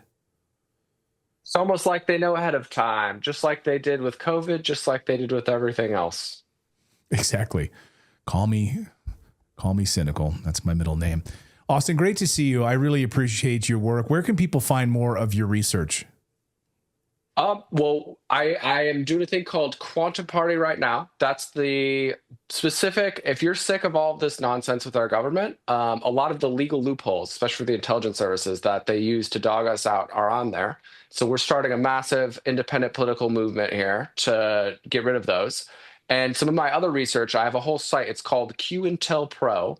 Right? Because the FBI's program to come after us is called COINTELPRO. So this is called QIntelPro. It's our site to expose them. But that is essentially like a curation of WikiLeaks. And there's probably 25 different subjects on there. Everything from wars to 9/11 to the COVID stuff to just the plain old Democrat corruption. We try to make it very easy, easily skimmable, written in kind of like 8th grade level language, where it's like claim evidence. So I cut those clips and have those beautifully curated on that site. So you can check that out if you're interested in the subject matter. Austin from Austin, Texas. Great to have you on the show, Austin. We'll put that all up so people can go and check it out. Thank you so much for joining us. I'd love to have you back. Really appreciate it. Thanks, Clayton. Eric Hecker. Great to see you in the studio, in the flesh. Great to see you, my friend. Thank you very much for having me, Clayton. Very happy to be here. We've talked over the years, and I've always been fascinated about Antarctica. I think we brought you first to our audience to talk about, you blew the whistle on what was happening at the South Pole Station in Antarctica. You worked there. What you saw is shocking, and I think shocked a lot of people. People wanted to kind of come out and discredit you and throw water on your story. But you, from the very beginning, we're calling attention to the incredible weapons, the directed energy weapons that we had at our disposal at the South Pole Station. And now it seems like you've been vindicated, because a lot of people, maybe in the UFO community or otherwise, were slamming you and going after you and all of that. And now the Trump administration came out just recently and admitted that we have weapons that can manipulate space and time. Do you feel vindicated? I absolutely do. I'm pleasantly surprised that the conversation is finally going in this direction after great effort. So I'm very happy as to what I see showing up in the headlines now, and I look forward to people engaging these concepts, hopefully. Maybe you can walk us back a little bit here. When you worked at the South Pole Station, what were you doing there, and what did you see? And how big of a weapon are we talking about here? And what are its strengths, and what are governments using it for? There's a lot to unpack there. Yeah. Basically, my role was I provided maintenance to the facility. In that capacity, I had extreme access to everything that was going on. As I disclosed in Washington, D.C. as a whistleblower, these research projects are actually directed energy weapons systems.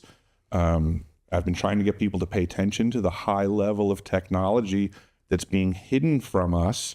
And there's only a fistful of people like yourself that are willing to engage these topics and consider what might be being hidden from us. In regards to the technology that I found down there, the capacity to generate earthquakes is one of the things going on. Earthquake induction is a very referenceable science that has a lot of money being invested into it for the past couple of decades. So the Christchurch earthquakes that occurred in February of 2011, 2 of them are the responsibility of this equipment that I identified at the South Pole Station.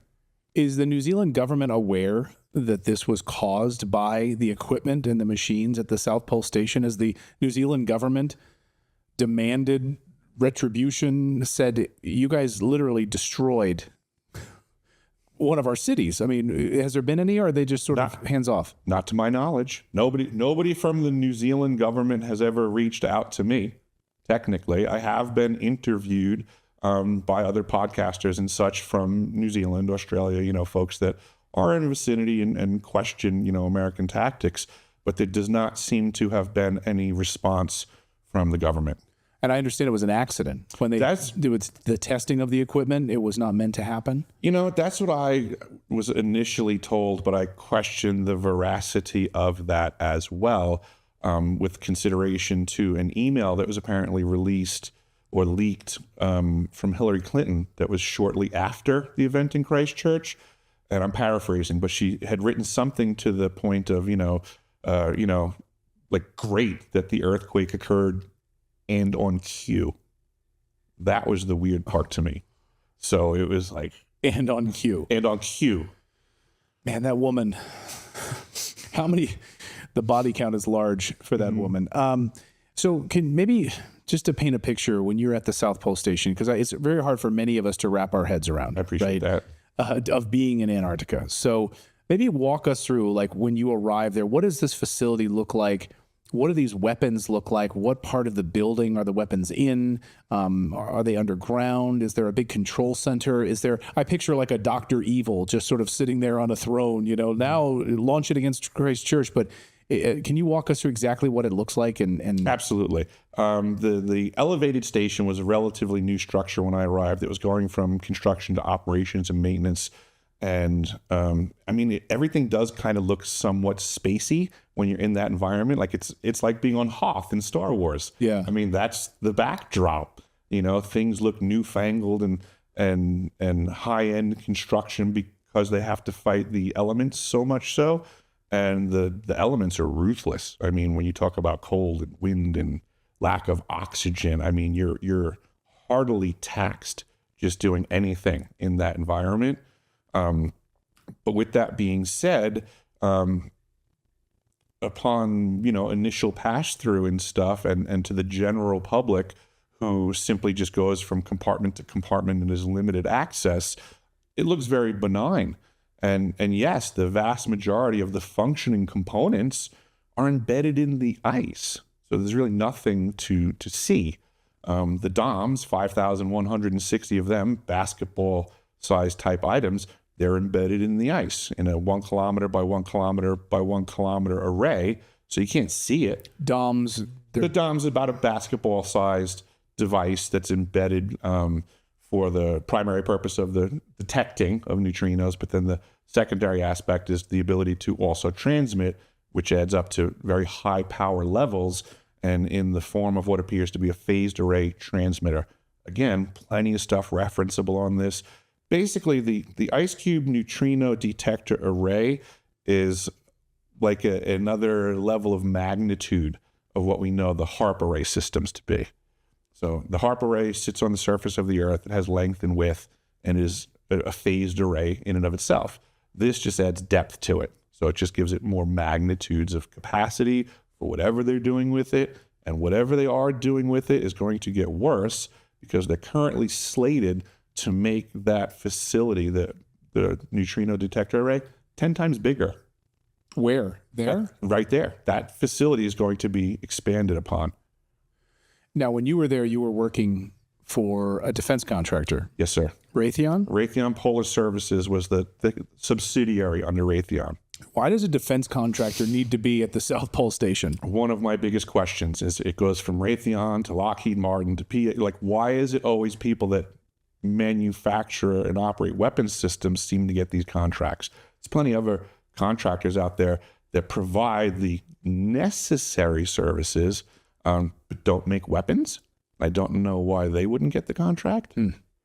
Fascinating. So now they're going to expand this size 10 times larger. That's my understanding. And they already can carry out earthquakes in New Zealand and other spots. First of all, do we know of any other instances besides Christchurch? My understanding was that, and I did discuss this on the Patrick Bet-David show, there was a circumstance, well, this is a while ago now, maybe a year and a half, 2 years ago, that President Biden at the time had made some sort of untoward threat towards Turkey, that if they didn't, acquiesce to whatever his decision was, that he'd hit them with an earthquake. I had seen this clip before, that it is extremely hard to find, but it did occur, and they did get hit with an earthquake. And Biden tends to say things and not think about them, and they tend to be true, and we, whether it's overthrowing a government in Ukraine, whether it's letting slip, that we're going to destroy your Nord Stream pipeline. So I wouldn't be surprised that he came out and said I think Biden's slips of the tongue involve more than ice cream cones. Yes, I think they do. It's so disturbing. So 10 times larger, 10 times larger than what's currently there. So for those who are uninitiated, and I have to plead ignorance on this up until just a few years ago, up until I met you, started really diving into this research, started studying what was happening with the climate engineering, like our friend Dane Wigington, and what's been happening with chemtrails and all of these other things. I was pretty ignorant on it, and it sounded like too out there. Oh, I totally get it. That our government is manipulating our weather. They're manipulating climate. They're manipulating ocean levels. They're manipulating lakes and all of this. It sounded crazy until you realize they've got all these HAARP arrays all across the United States. What are they doing? What are these HAARP arrays? And they're around the world. We're not the only ones with them. Right. Yeah. So this is where I get into the conversation of weapons of warfare in a modern age that, it's not the conventional pull a trigger and a bullet comes out of the barrel. This is modern weaponry in a new battlefield. And unfortunately, I think we, the people of this planet, are currently all caught in the crossfire.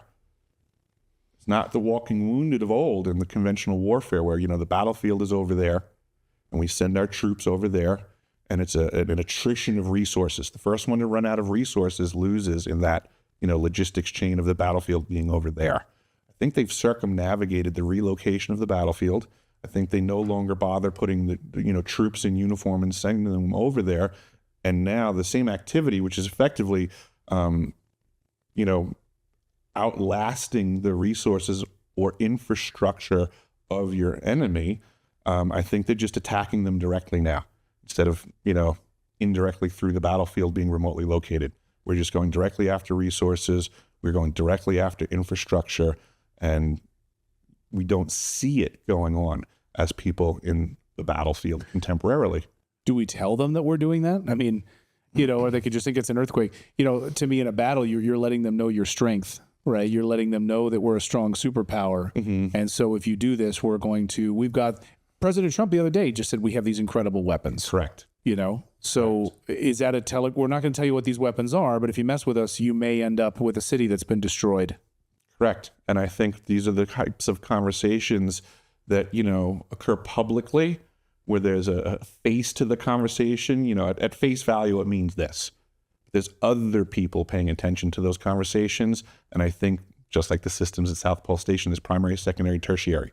So I believe there's other people that listen to those statements that might have been, pre-told that, pay attention when President Trump says this means that. I think there's a lot of these communications that happen publicly that we, the people, don't realize that there's other aspects to the information being relayed. So when we look at HAARP and these HAARP arrays, being able to, you and I have talked previously about being able to manipulate and create hurricanes or direct hurricanes in a certain pathway. Increase the power.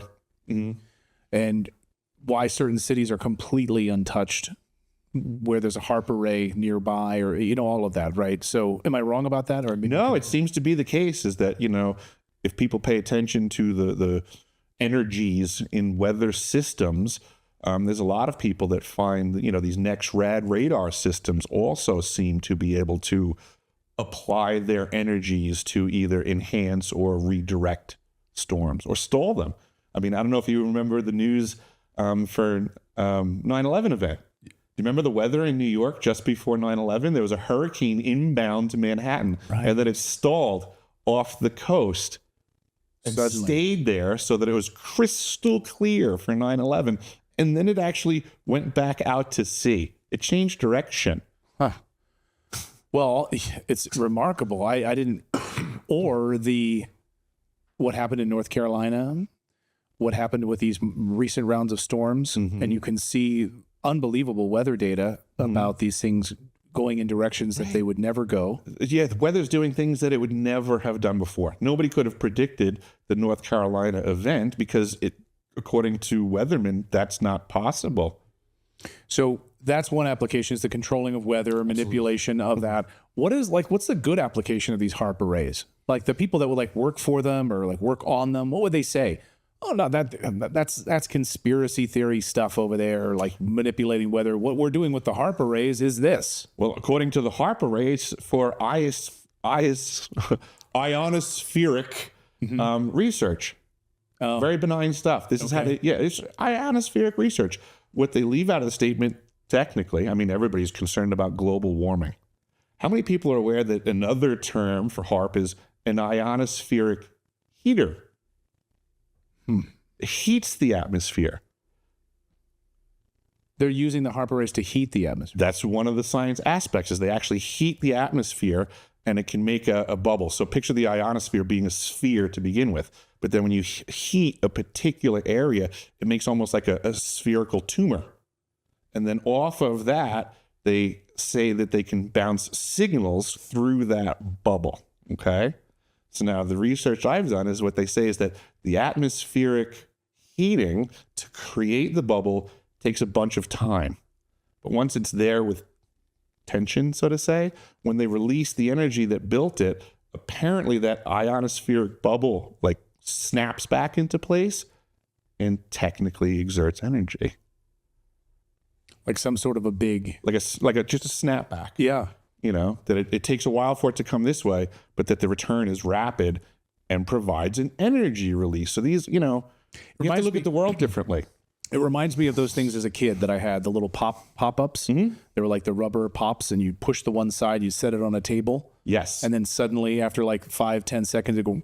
Correct. The rapid release of that concave aspect has energy output. Yeah, Dane, welcome to the show. So I wanted to talk about Maui specifically today and the weather manipulation. So it's almost 2 years now since the Maui wildfires. And as you saw in our previous report, as Natalie mentioned, they have not rebuilt these homes along the coast. They have not been approved for permits along the coast, clearly. They've been allowed to rebuild a little bit more inland, but this looked like a land grab from the very, very beginning. And right away on our show, we were saying directed energy weapons or weather manipulation. Clearly something seemed to be going on here. But you, my friend, have essentially confirmed that, yes, in fact, weather manipulation, geoengineering, climate engineering has been used to destroy Maui. Am I right?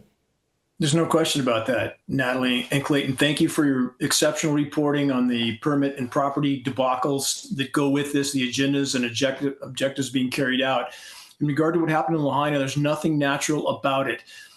And with climate engineering, those that don't understand the issue and the technology involved, they can actually manipulate and are manipulating atmospheric pressure zones, which then affects surface wind flows. So in the case of Lahaina, we had an extremely anomalous high pressure zone to the north, and there are energy weapons like HAARP in Alaska that can and are transmitting extraordinary amounts of power into the electrically charged ionosphere. HAARP can transmit 3.6 million watts of power. It causes an electrical chain reaction which superheats that layer of the atmosphere, and that expansion pushes downward also, and that creates the high pressure zone on the surface, which spins clockwise in the northern hemisphere, which spins upper level winds clockwise around that.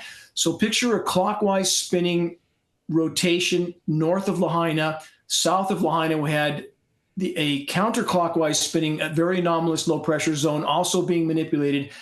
And picture between those two, you create a surface wind field, massive surface wind flows, a bellows effect. And that is absolutely a result of climate engineering and atmospheric pressure zone manipulation. As far as the land itself, Natalie and Clayton, we had a flash drought declared 1 week before those fires were ignited. Source of ignition, separate subject completely. We can debate that, but what established the conditions for those fires to burn with such ferocity, and that is climate engineering, period, not just the bellows effect from the 80-mile-an-hour winds, drying out the region, flash drought effect, exactly what's described in the U.S. military document that you showed a moment ago, the geoengineeringwatch.org found on military archives and posted. And you have the incendiary dust. That's very important to consider. So you have this extended period of time, no precipitation, an incendiary dust. It's part of climate engineering operations, starting with aluminum nanoparticles that are such an effective incendiary that that's the primary element used in military demolitions, thermite. So again, this incendiary dust covering everything.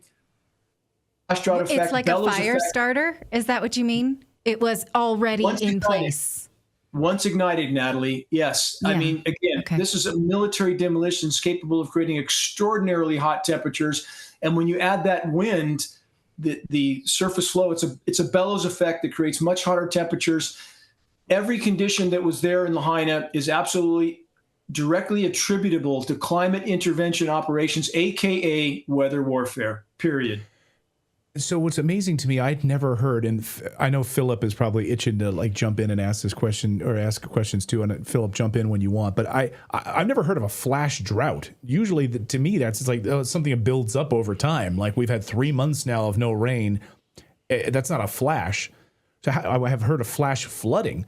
So they can literally create flash droughts, like the way you dehydrate your beef jerky. Yes, that is exactly the term. That's not my term. That is the term from the meteorological community for what was declared in Lahaina 1 week before those ignitions, flash drought. So when you saturate the atmosphere with desiccant particles, aluminum's a desiccant. It was used in deodorant to the detriment of our health. But you can actually dry out lower atmospheric RH, relative humidity, which sucks the moisture out of everything, foliage, everything on the ground. And yes, flash drought is now an official term and used commonly. It was used specifically on Lahaina. So again, every piece of this puzzle we see fits completely with what's described in the military document, wildfires as a military weapon, as the preparation for that kind of incineration. Every single piece of this puzzle matches, Clayton and Natalie. So couldn't we say then, well, like, all right, I just want to play the devil's advocate here. Let me be the skeptic, which is not usually my role, but this is all natural. You can have a flash drought. You could have these bellows like 80-mile-an-hour winds that come out of nowhere. You could have the perfect conditions for all of this. And then, it was the downed power lines, Dane. That's what started. It was the downed power lines, even though I think we knew that this was all coming, and I think they knew about the power. Anyway, now I'm reversing my own skepticism by answering my own question, but so stop there and ask the question. Yeah. So it's all natural, Dane. Well, again, this is that kind of argument being made and ignoring what we can see on satellite imagery, these operations being conducted over these regions. And for those that don't think, the skeptics that don't think that this kind of power is held over the hydrological cycle, for example, it's not speculation, theory, or conjecture. We have historical record. Project Popeye in Vietnam in the 60s, so successful at controlling the flow of precipitation over that country that in the 70s they passed INMOD treaties, environmental modification treaties, forbidding that kind of weather manipulation for wartime purposes, but not over a country's own population. That's key. There's always those caveats, those loopholes. So again, that technology is not disputed scientifically, and any insinuation by official sources that there was anything natural about the Lahaina fires is ludicrous. It would be like, again, running someone over in a crosswalk and saying, hey, it wasn't me, people die, it's natural. No, when we have these factors that we know have a cause and effect, we have to resort to Occam's razor principle that all things being equal, the most likely causal factors can't be ignored. And again, when you have aircraft dispersing desiccant particles that are also incendiaries, that disrupt the hydrological cycle, they cut off the precipitation, they coat the foliage and the structures with an incendiary dust, whatever the source of ignition, then you blowtorch those flames through those urban regions. There is nothing natural about this. We saw the same thing in the Palisades fire, dried out completely, almost 9 months with zero rain in that location. Not a coincidence. We see the same thing, Clayton and Natalie, for example, in the Canadian fires from 2023, the drying out of those regions and the incineration there. We have peer-reviewed science study advocating, if you can imagine this, advocating for the intentional incineration of boreal forests as a form of geoengineering. Think about that. So again, with the Lahaina fire, there's nothing natural about the pressure zones that created the wind flows, nothing natural about the drying out of that region, nothing natural about the incendiary dust that coated everything. So again, this is verifiably a weather warfare event, period. Can I say something about the lasers? Now, in my report, and I encourage people to go watch that separate piece that we'll release separately on the current state of Maui and the rebuilding process. And in that report, I talked about the distraction.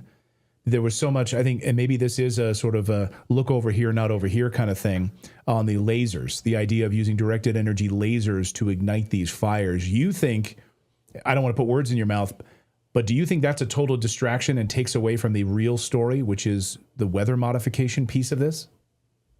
That narrative has done exactly that.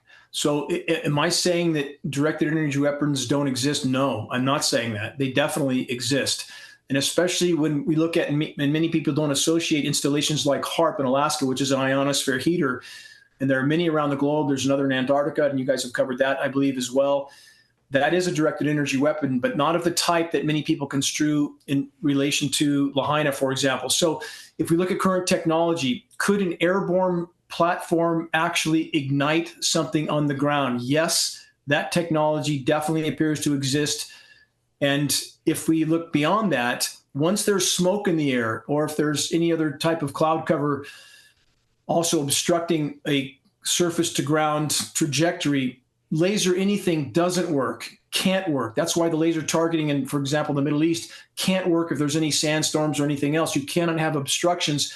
And a platform big enough to do the type of damage that's claimed by some of those narratives weighs about 1.8 million pounds, takes 18 semi-trucks to move that platform.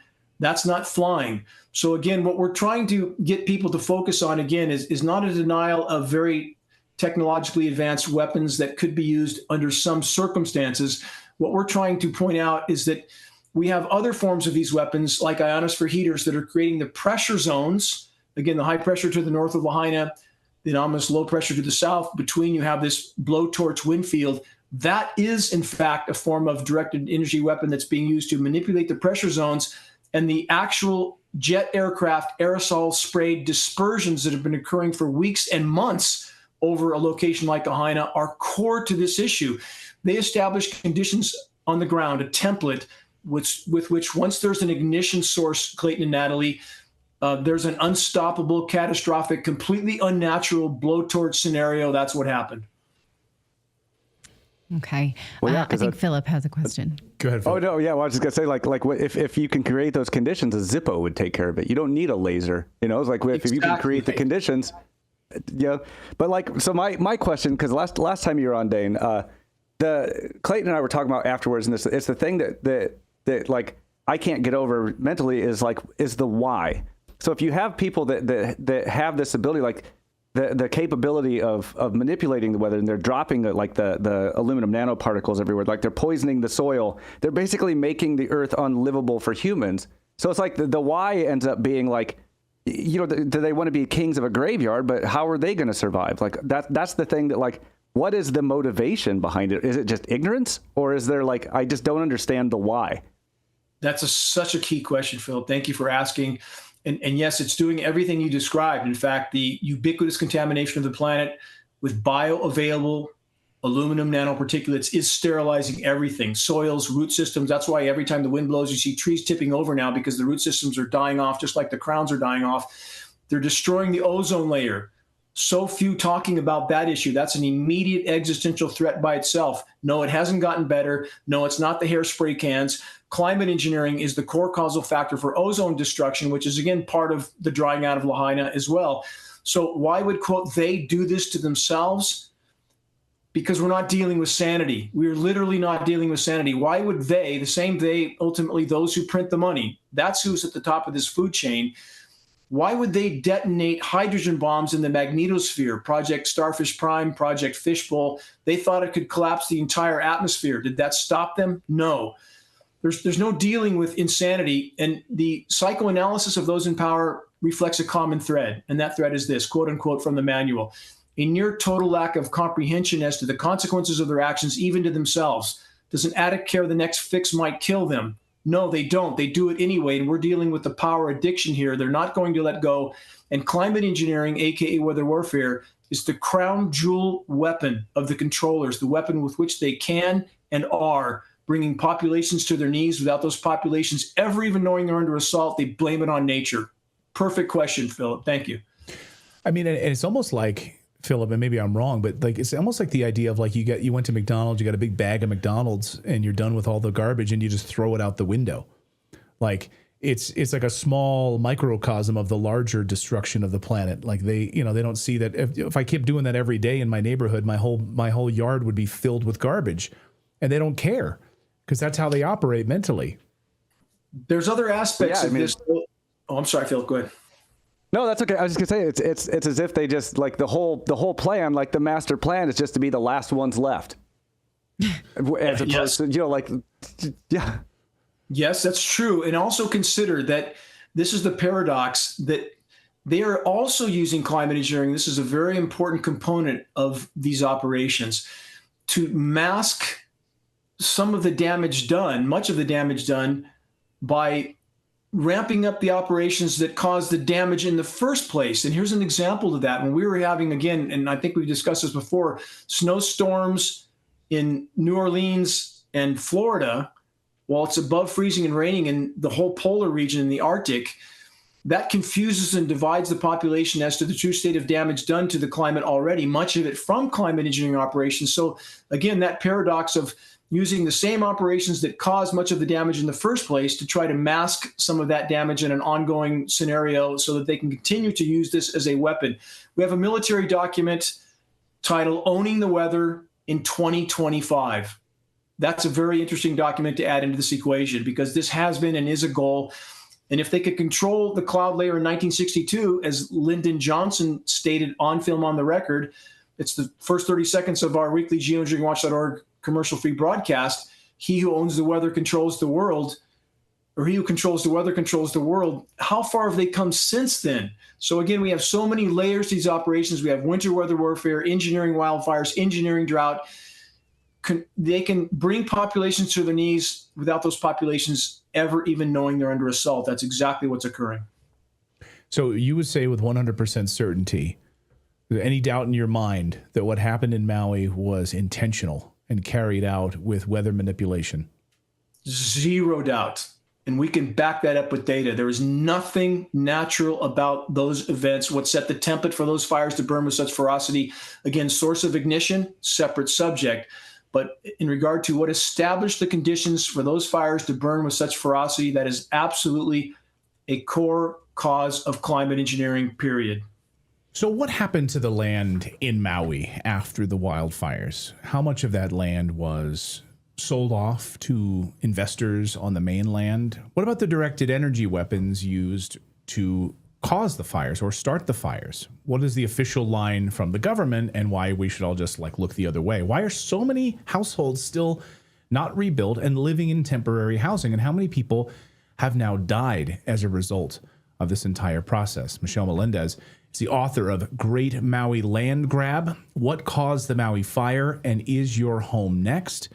And there are dozens upon dozens of oddities, and is an award finalist for this book. Thank you, Michelle, for joining us here on Redacted. Great to have you here. And earlier morning out there in Maui, but thank you for joining us. Really appreciate it. Yeah, mahalo for having me, and so much mahalo for keeping this story alive, because it is people like you that will allow the truth to be told.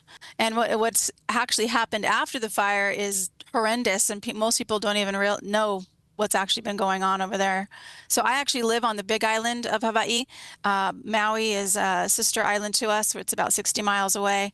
And when that happened, I started looking deeper and interviewing firefighters. I interviewed a 50-year arborist, and also went over there and talked to the people, and also talked to Hawaii State Representative Ellie Cochran, who grew up in Lahaina, was born, raised, and also survived the fire.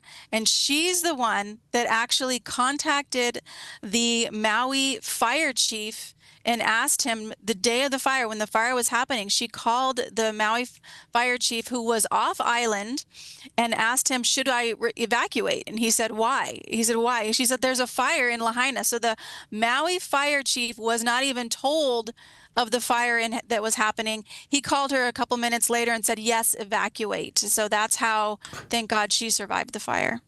Maybe you can run us through some of the main inconsistencies of the government's story, and how, what time of day it started, who knew and when, and what finger pointing. Can you just give us a Cliff's Notes to bring us up so that we can start to pull apart the holes that we have?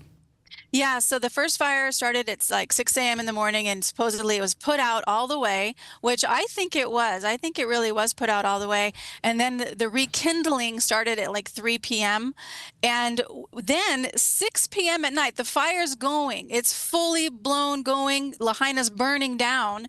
The Maui mayor goes on live television and tells people that it's fine. Lahaina's, the fire's being, it's under control, when everything was chaos. And so he actually goes on live television and says that Lahaina is fine, when Lahaina is absolutely burning down. That was at 6 p.m.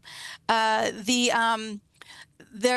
can go into the wind. I mean, I don't know where you guys want to start, but there's a lot to share. Yeah, I mean, I want to unpack everything. So that's why you're on today, because I don't want to leave any stone unturned with this story. And so many people have written us, I mean, over the months, over the past years, like, what about Maui? What about it? Why has everyone forgotten about this story? And I said, we haven't, and that's why we wanted to have you on. So I don't want to leave any stone unturned. So to Natalie's point, 6:30 in the morning.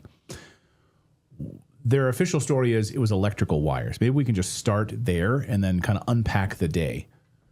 Yeah, they said that, and but here's the thing: even the roadblocks where the police chief, the police chief had blocked everybody in, and he said he had blocked everybody in because there were telephone poles down. There's actually videos and pictures that the telephone poles were standing straight up.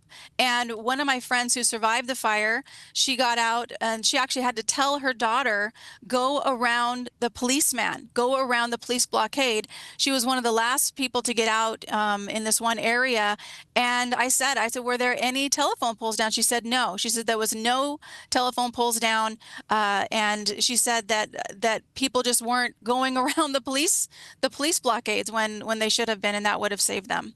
Well, we also know that Maui Emergency Management Agency did not sound alarms. And that's right. So when people were trying to figure out if they should evacuate or not, a lot of them were too late and literally walked into the ocean to save themselves from fires. And then where was the Coast Guard? There was no one taking people out of. So can we talk about the emergency response that wasn't? Yes, we have the best warning system that is tested every single Sunday. First Sunday of the month is tested. We hear it every single month, and this amazing warning system was not turned on. The reason that the director of the Maui Emergency Management Center, who beat out 40 other applicants, he had 0 emergency management experience, and he said the reason he didn't turn on the warning was because he was worried people would run into the fire, because that is beyond ridiculous. What? That is his actual statement on the news. His official statement was he did not turn on the emergency warning system because he was worried people would run into the fire, because the warning system is supposed to be for tsunamis. But actually on their own website, it says for emergencies. It's for emergencies. That's how it's supposed to be for even it even says wildfires on the website. Does he think people are stupid? I mean, if I see a fire, we're not just going to run into the fire. I mean, that's the dumbest thing I've ever heard. Exactly. He was never reprimanded. Nobody was fired. Nobody had any accountability for what happened. The emergency management sign-in sheet, and I saw you guys actually did a video on this, there was so many people that their names were blacked out. There were people that signed in but didn't sign back out again. The police chief decided, oh, I'm not going to go to the emergency management center. I'm going to create my own emergency management center here at the police station. He didn't want to leave, or I don't know what his deal was. He sent his assistant to go to the emergency management center when he was supposed to be the one that was there. So many things. The water was shut off because of one taro farmer. There was one taro is like potato.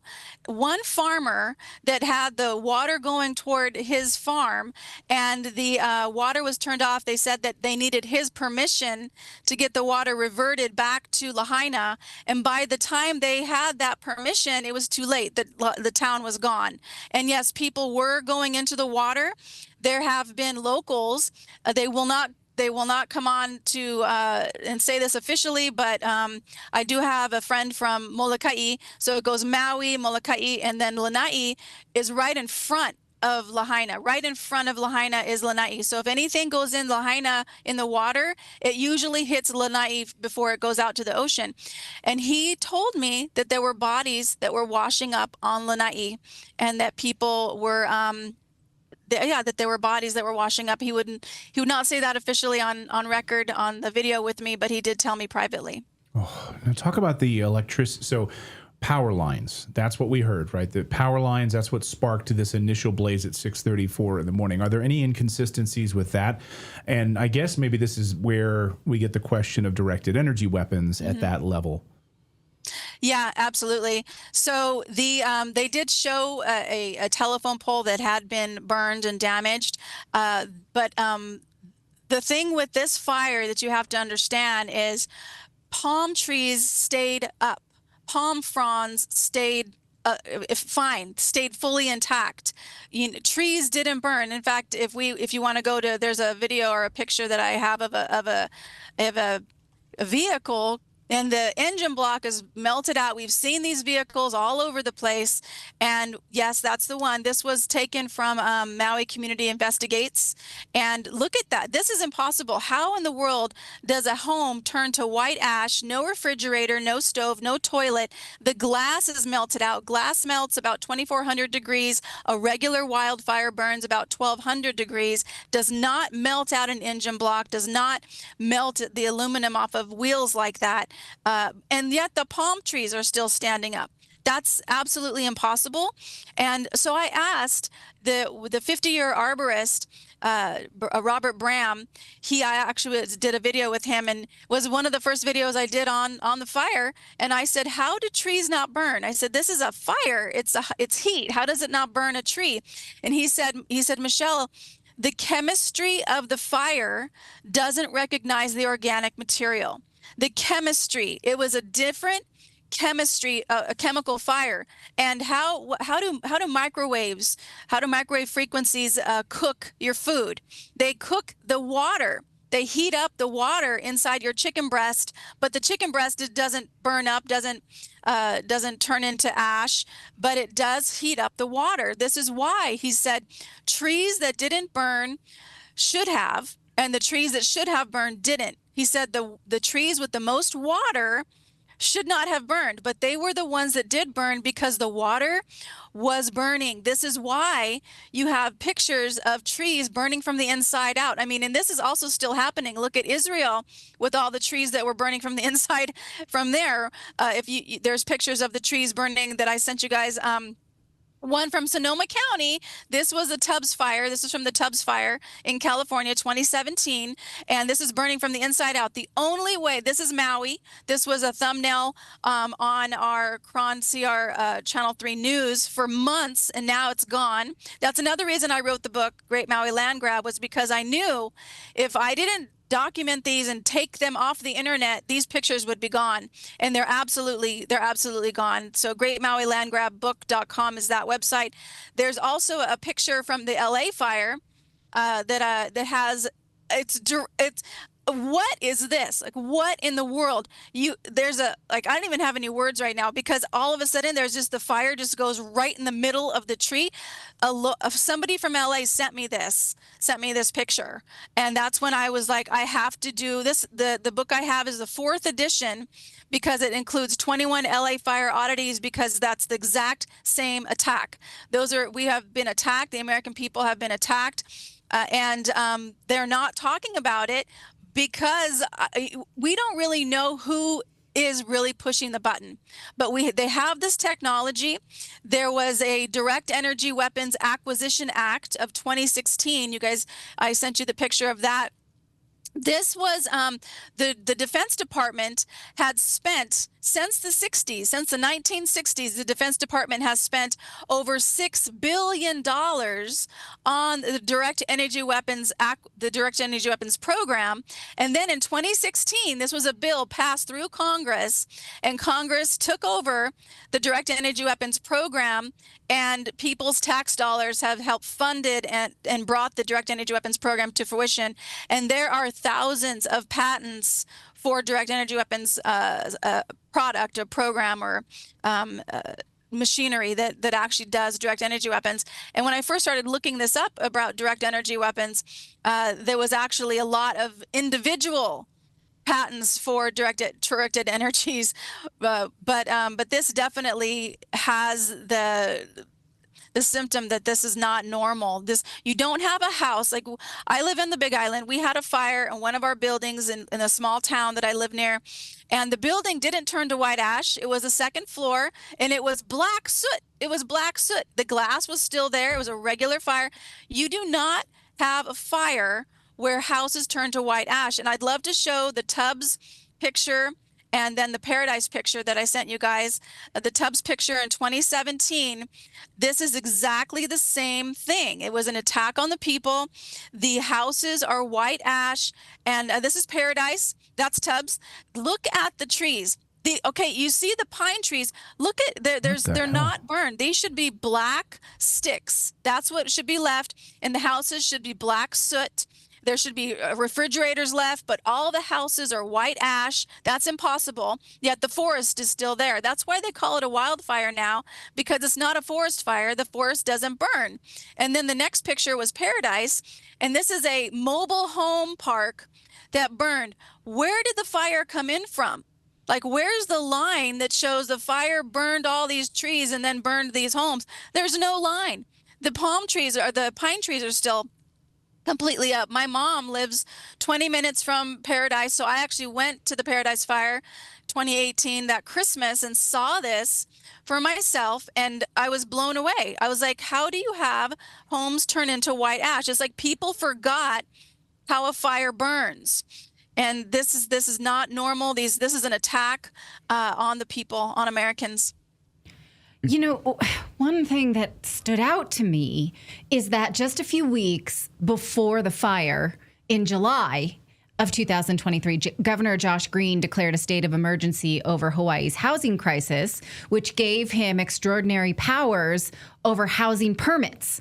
And now we see how few have been actually issued. So he already had that. Now it was supposed to be temporary, but we see the delay in permitting here makes us wonder what has been their intention with this land all along. Great question. That is absolutely correct. He suspended 22 laws prior to the fire, and he said there was a housing emergency. And there was, I remember that whole news report, because one of his advisors was like, "There's children, they're dying." Nobody was dying. The homeless. I mean, if you're going to be homeless, you should be in Hawaii because it's warm. You actually do really well if you're homeless. So. The thing with the first words out of the governor's mouth after the fire, the first report, he says, "I'm looking for ways for the state to acquire the land for workforce housing." So right after his constituents just lost everything, their ohana, their family died, he comes then on and says, "Now I'm going to take your land." And there was a big stink about that he actually needed to back up from that statement, because a lot of locals they really rose up for that. But here's the thing with this emergency proclamation that the governor, this was his first one. The first one, he has now signed over 90 emergency proclamations. Hawaii, the state of Hawaii, is in a state of emergency. And it's because the governor has signed over 90 emergency proclamations based on administrative issues, zero legislation. He has suspended over 30 laws. This is in the whole state. He keeps just deciding he's going to have a project, and so I'm going to do this emergency because this is the project I now want to run, and these are the laws that are in my way, so this is what I'm going to suspend. He suspended a bidding law. There was a house, there was a hotel in Hilo, and it needs to be definitely taken down. He suspended a bidding law and gave the contract to one contractor and didn't allow other people to bid on it. There's so much corruption here in the state, and this is why I also started StandTogetherHawaii.com, because we are taking action. We can take action, you guys. A lot of people have contacted me and said, "What can we do?" And I tell them, you have to look at what's coming down your pipeline through the bills and your general plan, because what happened to Maui, Maui was set to be the first smart island in 2015. That happened in 2015. LA, same thing, smart city. North Carolina, Asheville, smart city, all of it. And but what's happening with these smart cities is also coming through people's general plans. You have to look at your general plan. We have been fighting our general plan here on Big Island for over a year, because the things they want to do are completely lined up with the UN Agenda 2030. To take away land. They wanted to change important ag land into natural land, which that leaves a lot of rules that people will have to jump through. Maybe their organic farming isn't natural, so it literally creates more rules and regulations for locals. So you got to be looking at your general plan. And thank God for Big Island right now. We have a county council member who's changed the whole entire plan. She's actually redesigned it because of we keep going to these meetings and keep telling them that it's not okay to do this. So what's happening in Maui, or what happened in Maui, is coming for all of us. And it's coming through our general plans, and you've got to be diligent on looking at what's in your general plan. Well, can I just ask you, I want to follow up on that, and then we'll take some super chats. Because I think the general consensus, what people at the time were surmising, is that this land grab may be for the intention of creating an AI-driven smart city. Do we see evidence that is, in fact, what the government wants to do? Do you think that that's why all these... Can you expand on that? Yes, it's through the bills. It's through the legislative bills, and that's why I'm telling people you've got to look at your bills that are coming through in your area. And one of the easiest ways to do that is you can actually go use ChatGPT this way and go, what bills that are going through my legislature violate the Constitution. And when I was on Ann Vandersteel, she actually did this live, and she found a whole list of them. So you can use ChatGPT in that way to see what bills are coming through, what parts of your general plan are violating the Constitution, violating the amendments. They have been putting through the some bills through Maui that do line up with smart cities and smart 15-minute cities. They actually had a whole corridor where this is so crazy. They took the entire west coast of Maui. Not Lahaina's this little dot on Maui. But they decided they were going to take the entire west coast of Maui out of the Maui governing board and give it to a nine board that was appointed by the governor, and turn this whole west coast of Maui outside, have it be completely governed by a completely different governance. And it's we people like really stood up against that, so that didn't go through. But that's the thing we're talking about. And this is the third book I wrote, The Death of Freedom. This is what it talks about. And you talked about it too, Clayton, when you talked with Derek, and it was about technocracy. This is exactly what it is. It's basically moving governance, the government structure, out of politicians and people voting into boards that are not elected officials. And this is exactly what's happening in Maui and other places. Also, the electric company. So we talk about the technocracy, the technate, and having this total control. Their goal, of course, is total control. And even when you look at the electric company here, I mean, we had BlackRock ownership in the Hawaiian electric industries and Hawaiian Electric Company. So that's always convenient. You have BlackRock, which stands to benefit massively from this technate, from this technocracy. A part owner, of course, in the electric company that, well, there were all sorts of anomalies that day with the electric company. And that's why they don't care if the electric company gets, is the victim here, is the cause, because the amount of money that they would have to spend, for that, for them being blamed for the fire is nothing compared to what they're going to be getting in the future, because they do own the electric companies here in Hawaii and other places. Maybe you could talk I want to take a few super chats here. Let's see. Denise, the Celt says a map of the Maui fire showed the spontaneous fires erupted in an almost perfect circle. That doesn't happen in nature. Governor Josh Green is a Jew, by the way. Practice for the Argentinian fires, perhaps, Denise is asking. Of course, we saw the specific fires in Argentina. Anything you want to say about that with the circles, the pattern? Yeah, absolutely. I saw that too. I asked a firefighter about it. He said he couldn't really technically say if that was normal or not, because it could be around like a track or something like that. But there's no track. There's no track in Maui. And yeah, that's just not normal. The way that the fire, they blamed the wind. They blamed the wind on Hurricane Dora. Hurricane Dora was 500 miles away. It would have hit my island before it hit Maui. There was a Mark Finan of Channel 3 News. He was the chief meteorologist. And he actually said on live television the day of the fire, he said that he did not think Hurricane Dora had anything to do with the fire. And then he retires 6 months later afterwards. And that was interesting. But a lot of things. The fire, you guys, went against the wind. It went against the wind. That's impossible. It jumped over a construction site. There was a construction site with exposed 2x4s and different material made of wood, completely intact, no singe marks, nothing.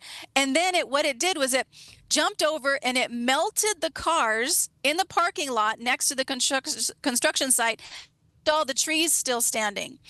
So it was things like that. It was just anomalies like that back and forth. There was a church that had some type of, it was like and I want to say laser, because I think that's what it was. It was a hole in the roof It was just a one hole in the roof of this church. That was it. There was nothing else around it that was burned. Nothing else around it that was burned. So a lot of things like that. Huge anomalies with the blue things. I know that the blue things of this paper ticket that was found in the ash, and this is thanks to Eric West of Hawaii Real Estate. Or yeah, that's the one. That's Eric's hand. He literally pulled this right out of the ash, white ash, falling off of this paper ticket when he pulled it out. And this is a blue ticket. Then we have the t-shirts he found. He found 6 t-shirts completely intact, no holes, no singe marks in the white ash. Then the blue umbrellas. This is right next to all of, like, okay, maybe one of these umbrellas would make it through, but all of them made it through. Then the stove, I want to show you guys. This is a friend of mine's stove, and she survived the fire. She's the one that went around the police officer. And look, the glass is melted out. That's glass melted out, and the racks are warped, and the beautiful, bright royal blue color. How in the world does that just stay intact? And the reason is, and I think there's a video or a picture of the patent. There's a patent for a laser microwave transmission using a laser generated plasma beam waveguide that uses a titanium sapphire crystal for the laser. And what color is sapphire? It's blue. So the things that this is the scientists that I have researched have found that anything blue doesn't absorb the frequency of the laser. It repels it. That's why blue things didn't burn. There's been people, painting their homes blue, and yeah, it's a lot. Dr. Denise MD says, thank you, Michelle. I was on Maui with my son that day. There were multiple fires, no warnings. Number 1, weather manipulation. Please comment. And then we have been talking about that. Number 2, land grab. Number 3, children missing. And is it related to the Palisades fire? Anything there you want to unpack for Dr. Denise? Yeah, absolutely. Mahalo so much for that.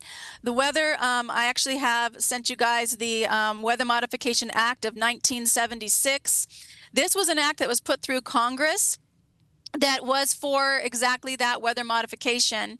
There it is right there. So this is an act that was put through Congress October 13th, 1976, you guys. And then the first weather modification patent, I sent you guys that too, 1891. The first weather modification patent was in 1891.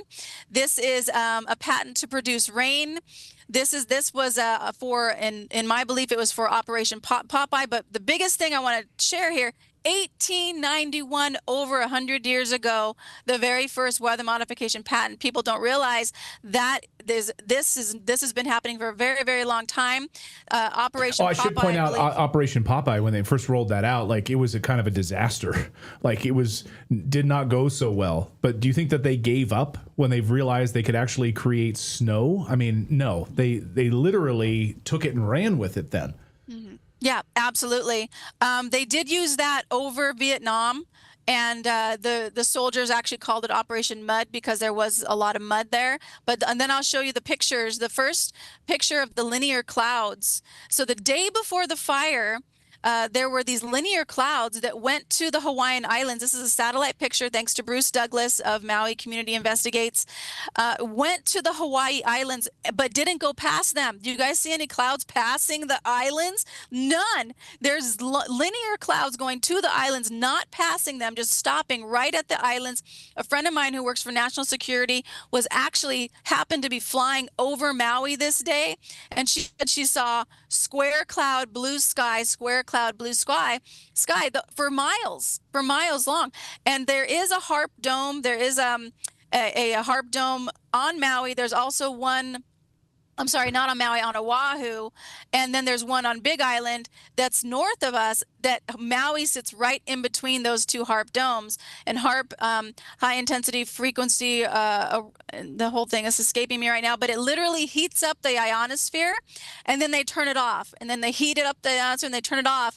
And this was actually can make these linear clouds to change the weather. And I should just say, we've spoken to whistleblowers who've worked at the HAARP arrays, not only in Alaska, but also in Antarctica. and have confirmed exactly that, and how devastating and nefarious these HAARP arrays can be. And you know, these are just some of the more famous ones, but they're all over the place. These aren't just, yeah.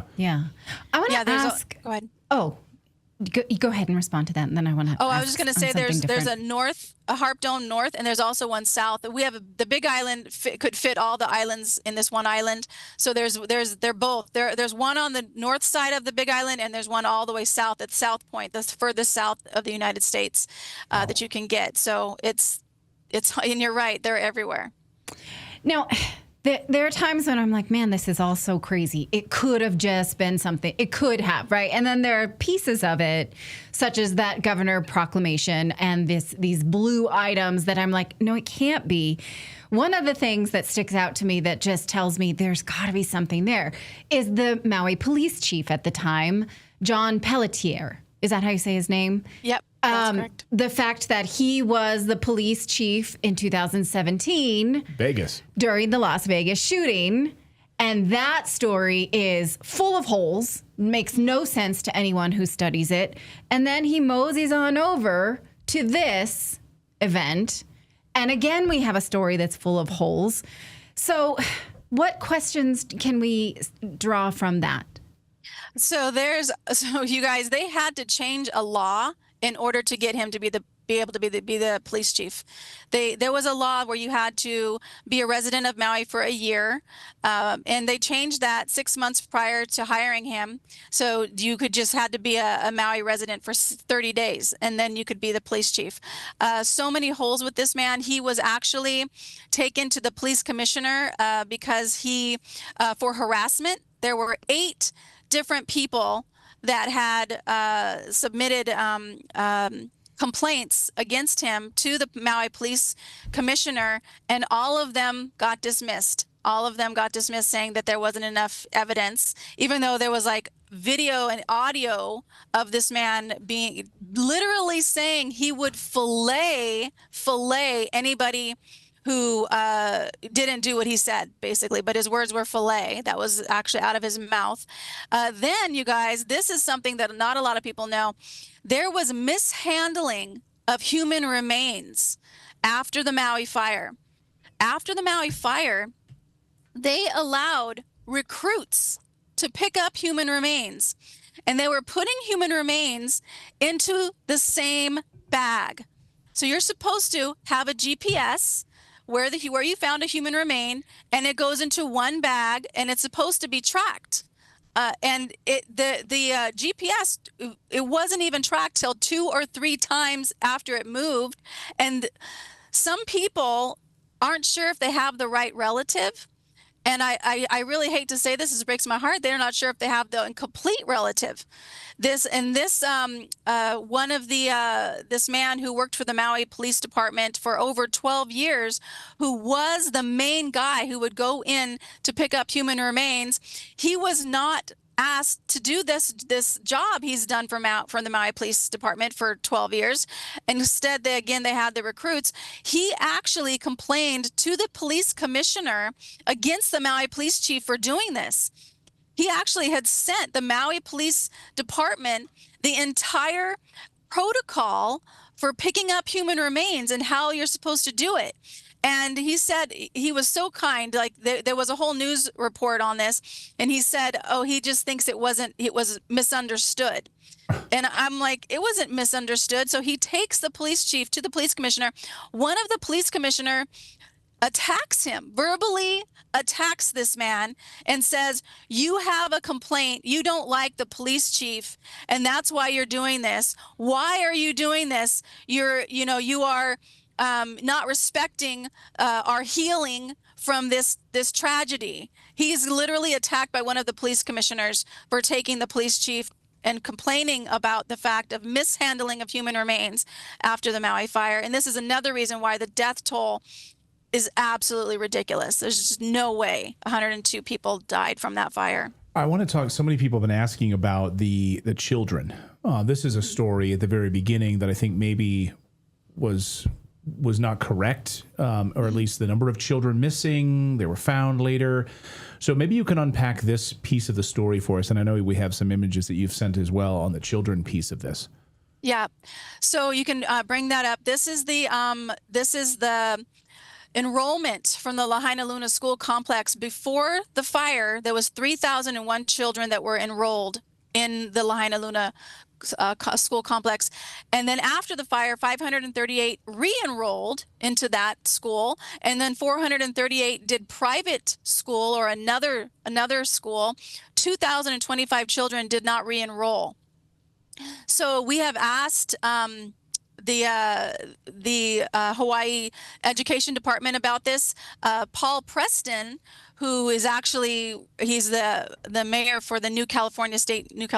He is actually used to be a school superintendent, and he contacted the Hawaii Education Department 3 weeks after the fire and asked if any school had requested the academic records for those 2,025 children 3 weeks after the fire, which means if they went to another school, the school would have to get these records. And the Hawaii Education Department said no, that no school had requested any records for any of the 2,025 children.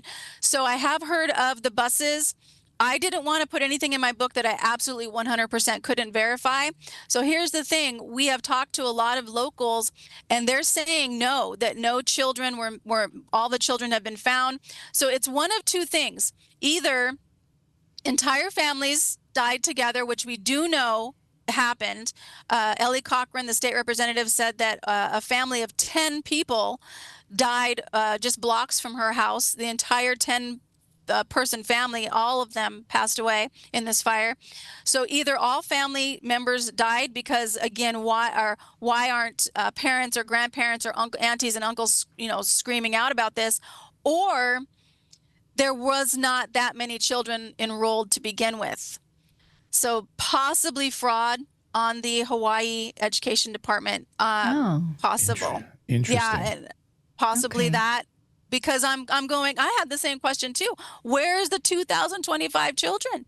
Yeah. Why is it that you have it? I mean, what is that? 2,025 children, all their families just decide to leave the island?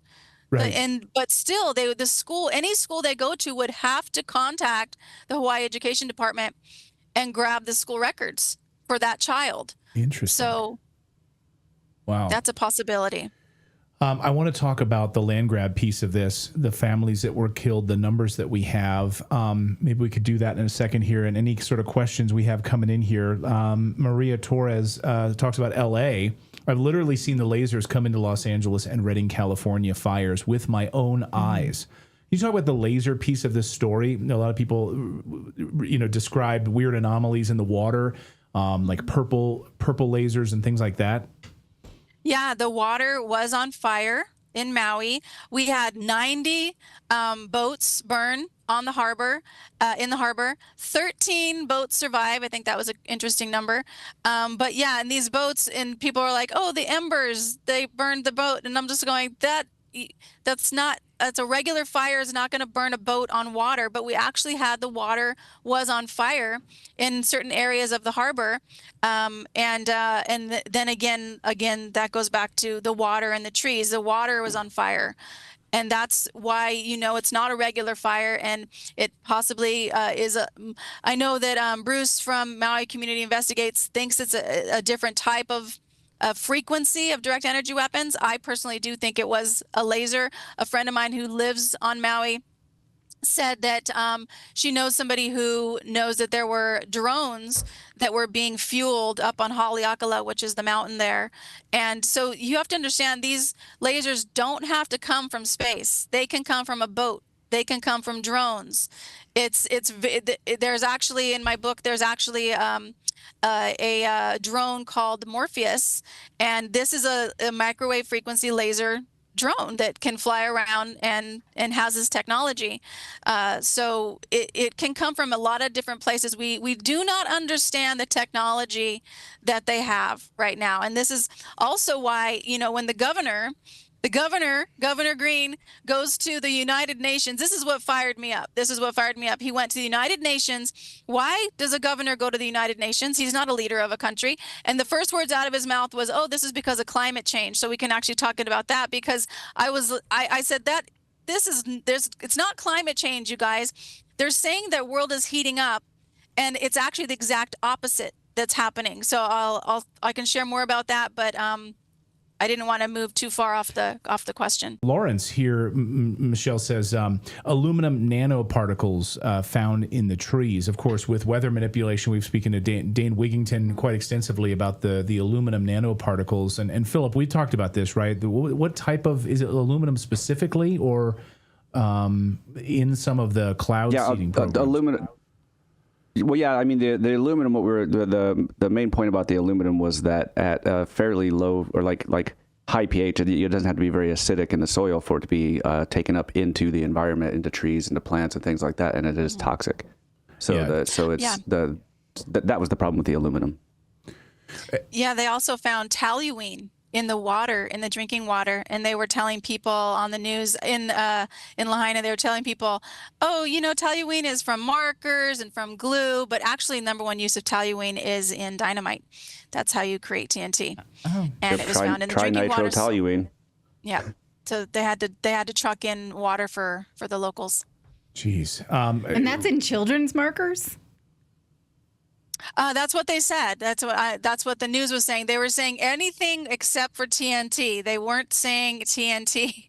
Of course. But toluene is used for TNT mostly. So they're like, oh, it's in Sharpies. That's what, nothing to see here, nothing to worry about. Remnant was asking earlier in our chat room, he said, can Michelle talk about like the palm trees retaining more water than other trees? When you spoke to those arborists about it, the idea that, well, they're just, filled with water, therefore they wouldn't have caught on fire. No, actually, it's exactly the opposite. They were the ones that were catching on fire. And it was like we showed you the pictures of the trees burning from the inside out. Those are the trees that had the water in them. They weren't supposed to be the ones that were on fire, but they were. That's the point. It's these trees that should not be burning that were burning.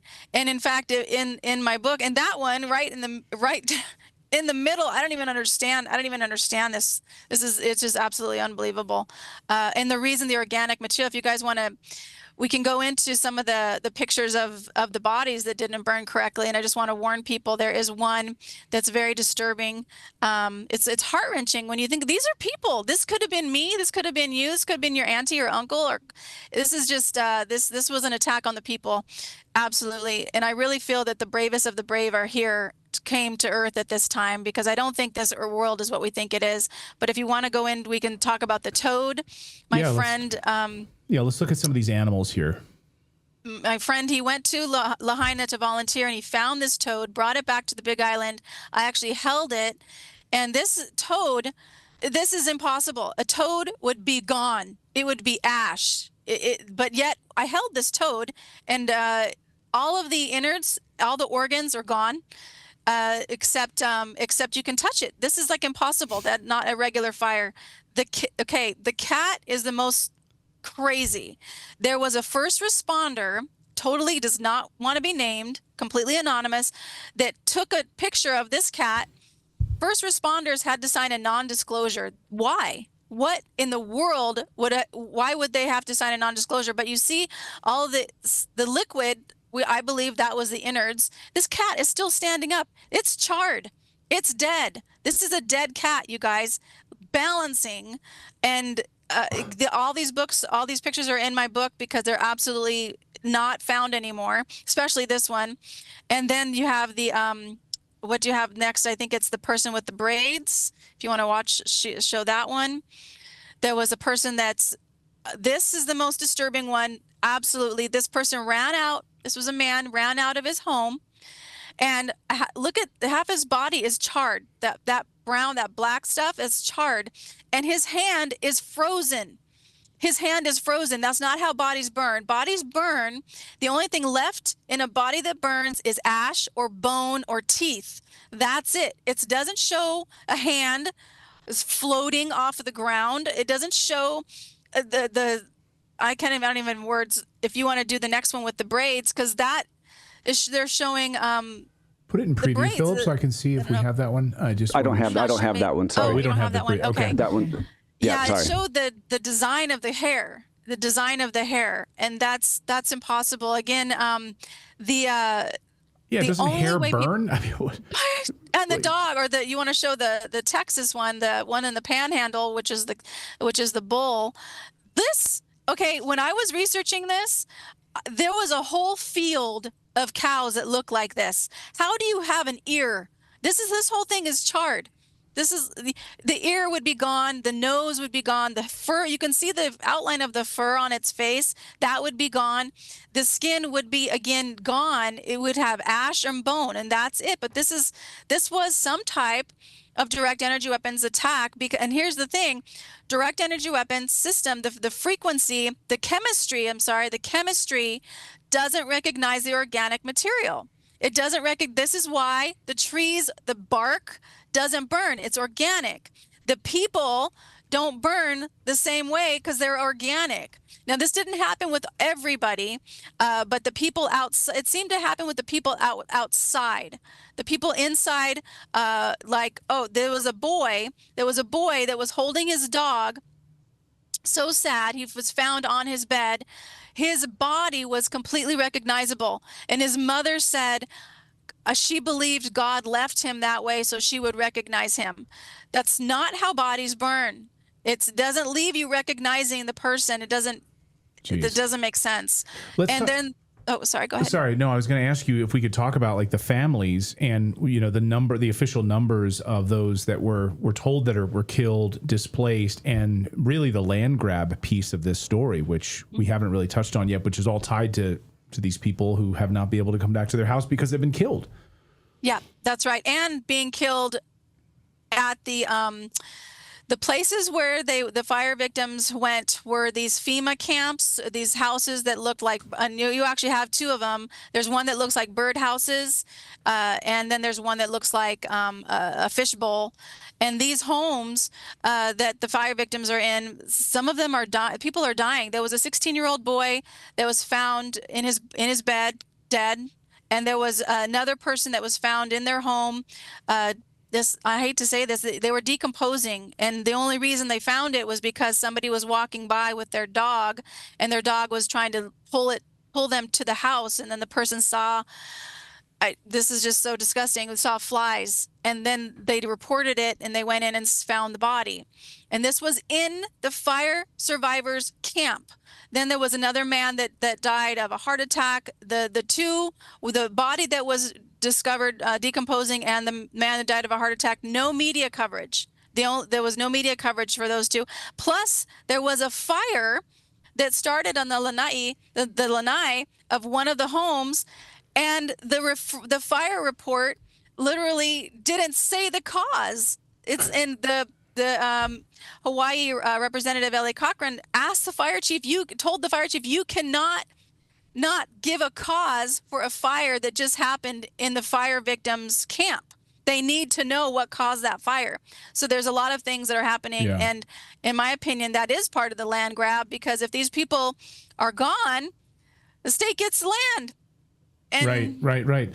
I mean, that's a big piece of this. I mean, and I was going to ask you sort of a definitive question is, who is buying this land? We mentioned mainlanders. Do you have any, with the minute or so that we've got left here, Michelle, what do you think? Like, who's been trying to buy this land up? It's actually it's just staying. They're waiting. They are waiting it out. These people have a 100-year game plan, you guys. They're looking for the long haul. The state is not grabbing it right now. They're just waiting it out. That was a year after the fire, and they're waiting it out for people to leave. No businesses have been allowed to rebuild. I mean, it's a waiting game, and they're in it for the long haul. Michelle, unbelievable work on this. If people want to read the book, I highly encourage everyone to grab it. It's called The Great Maui Land Grab. I could have spent another hour with you. And, please keep us in the loop as this story progresses. Obviously, as we emerge, we're getting close to the 3-year anniversary on everything. So just thank you for your incredible work on this, and just kind of final thoughts from you.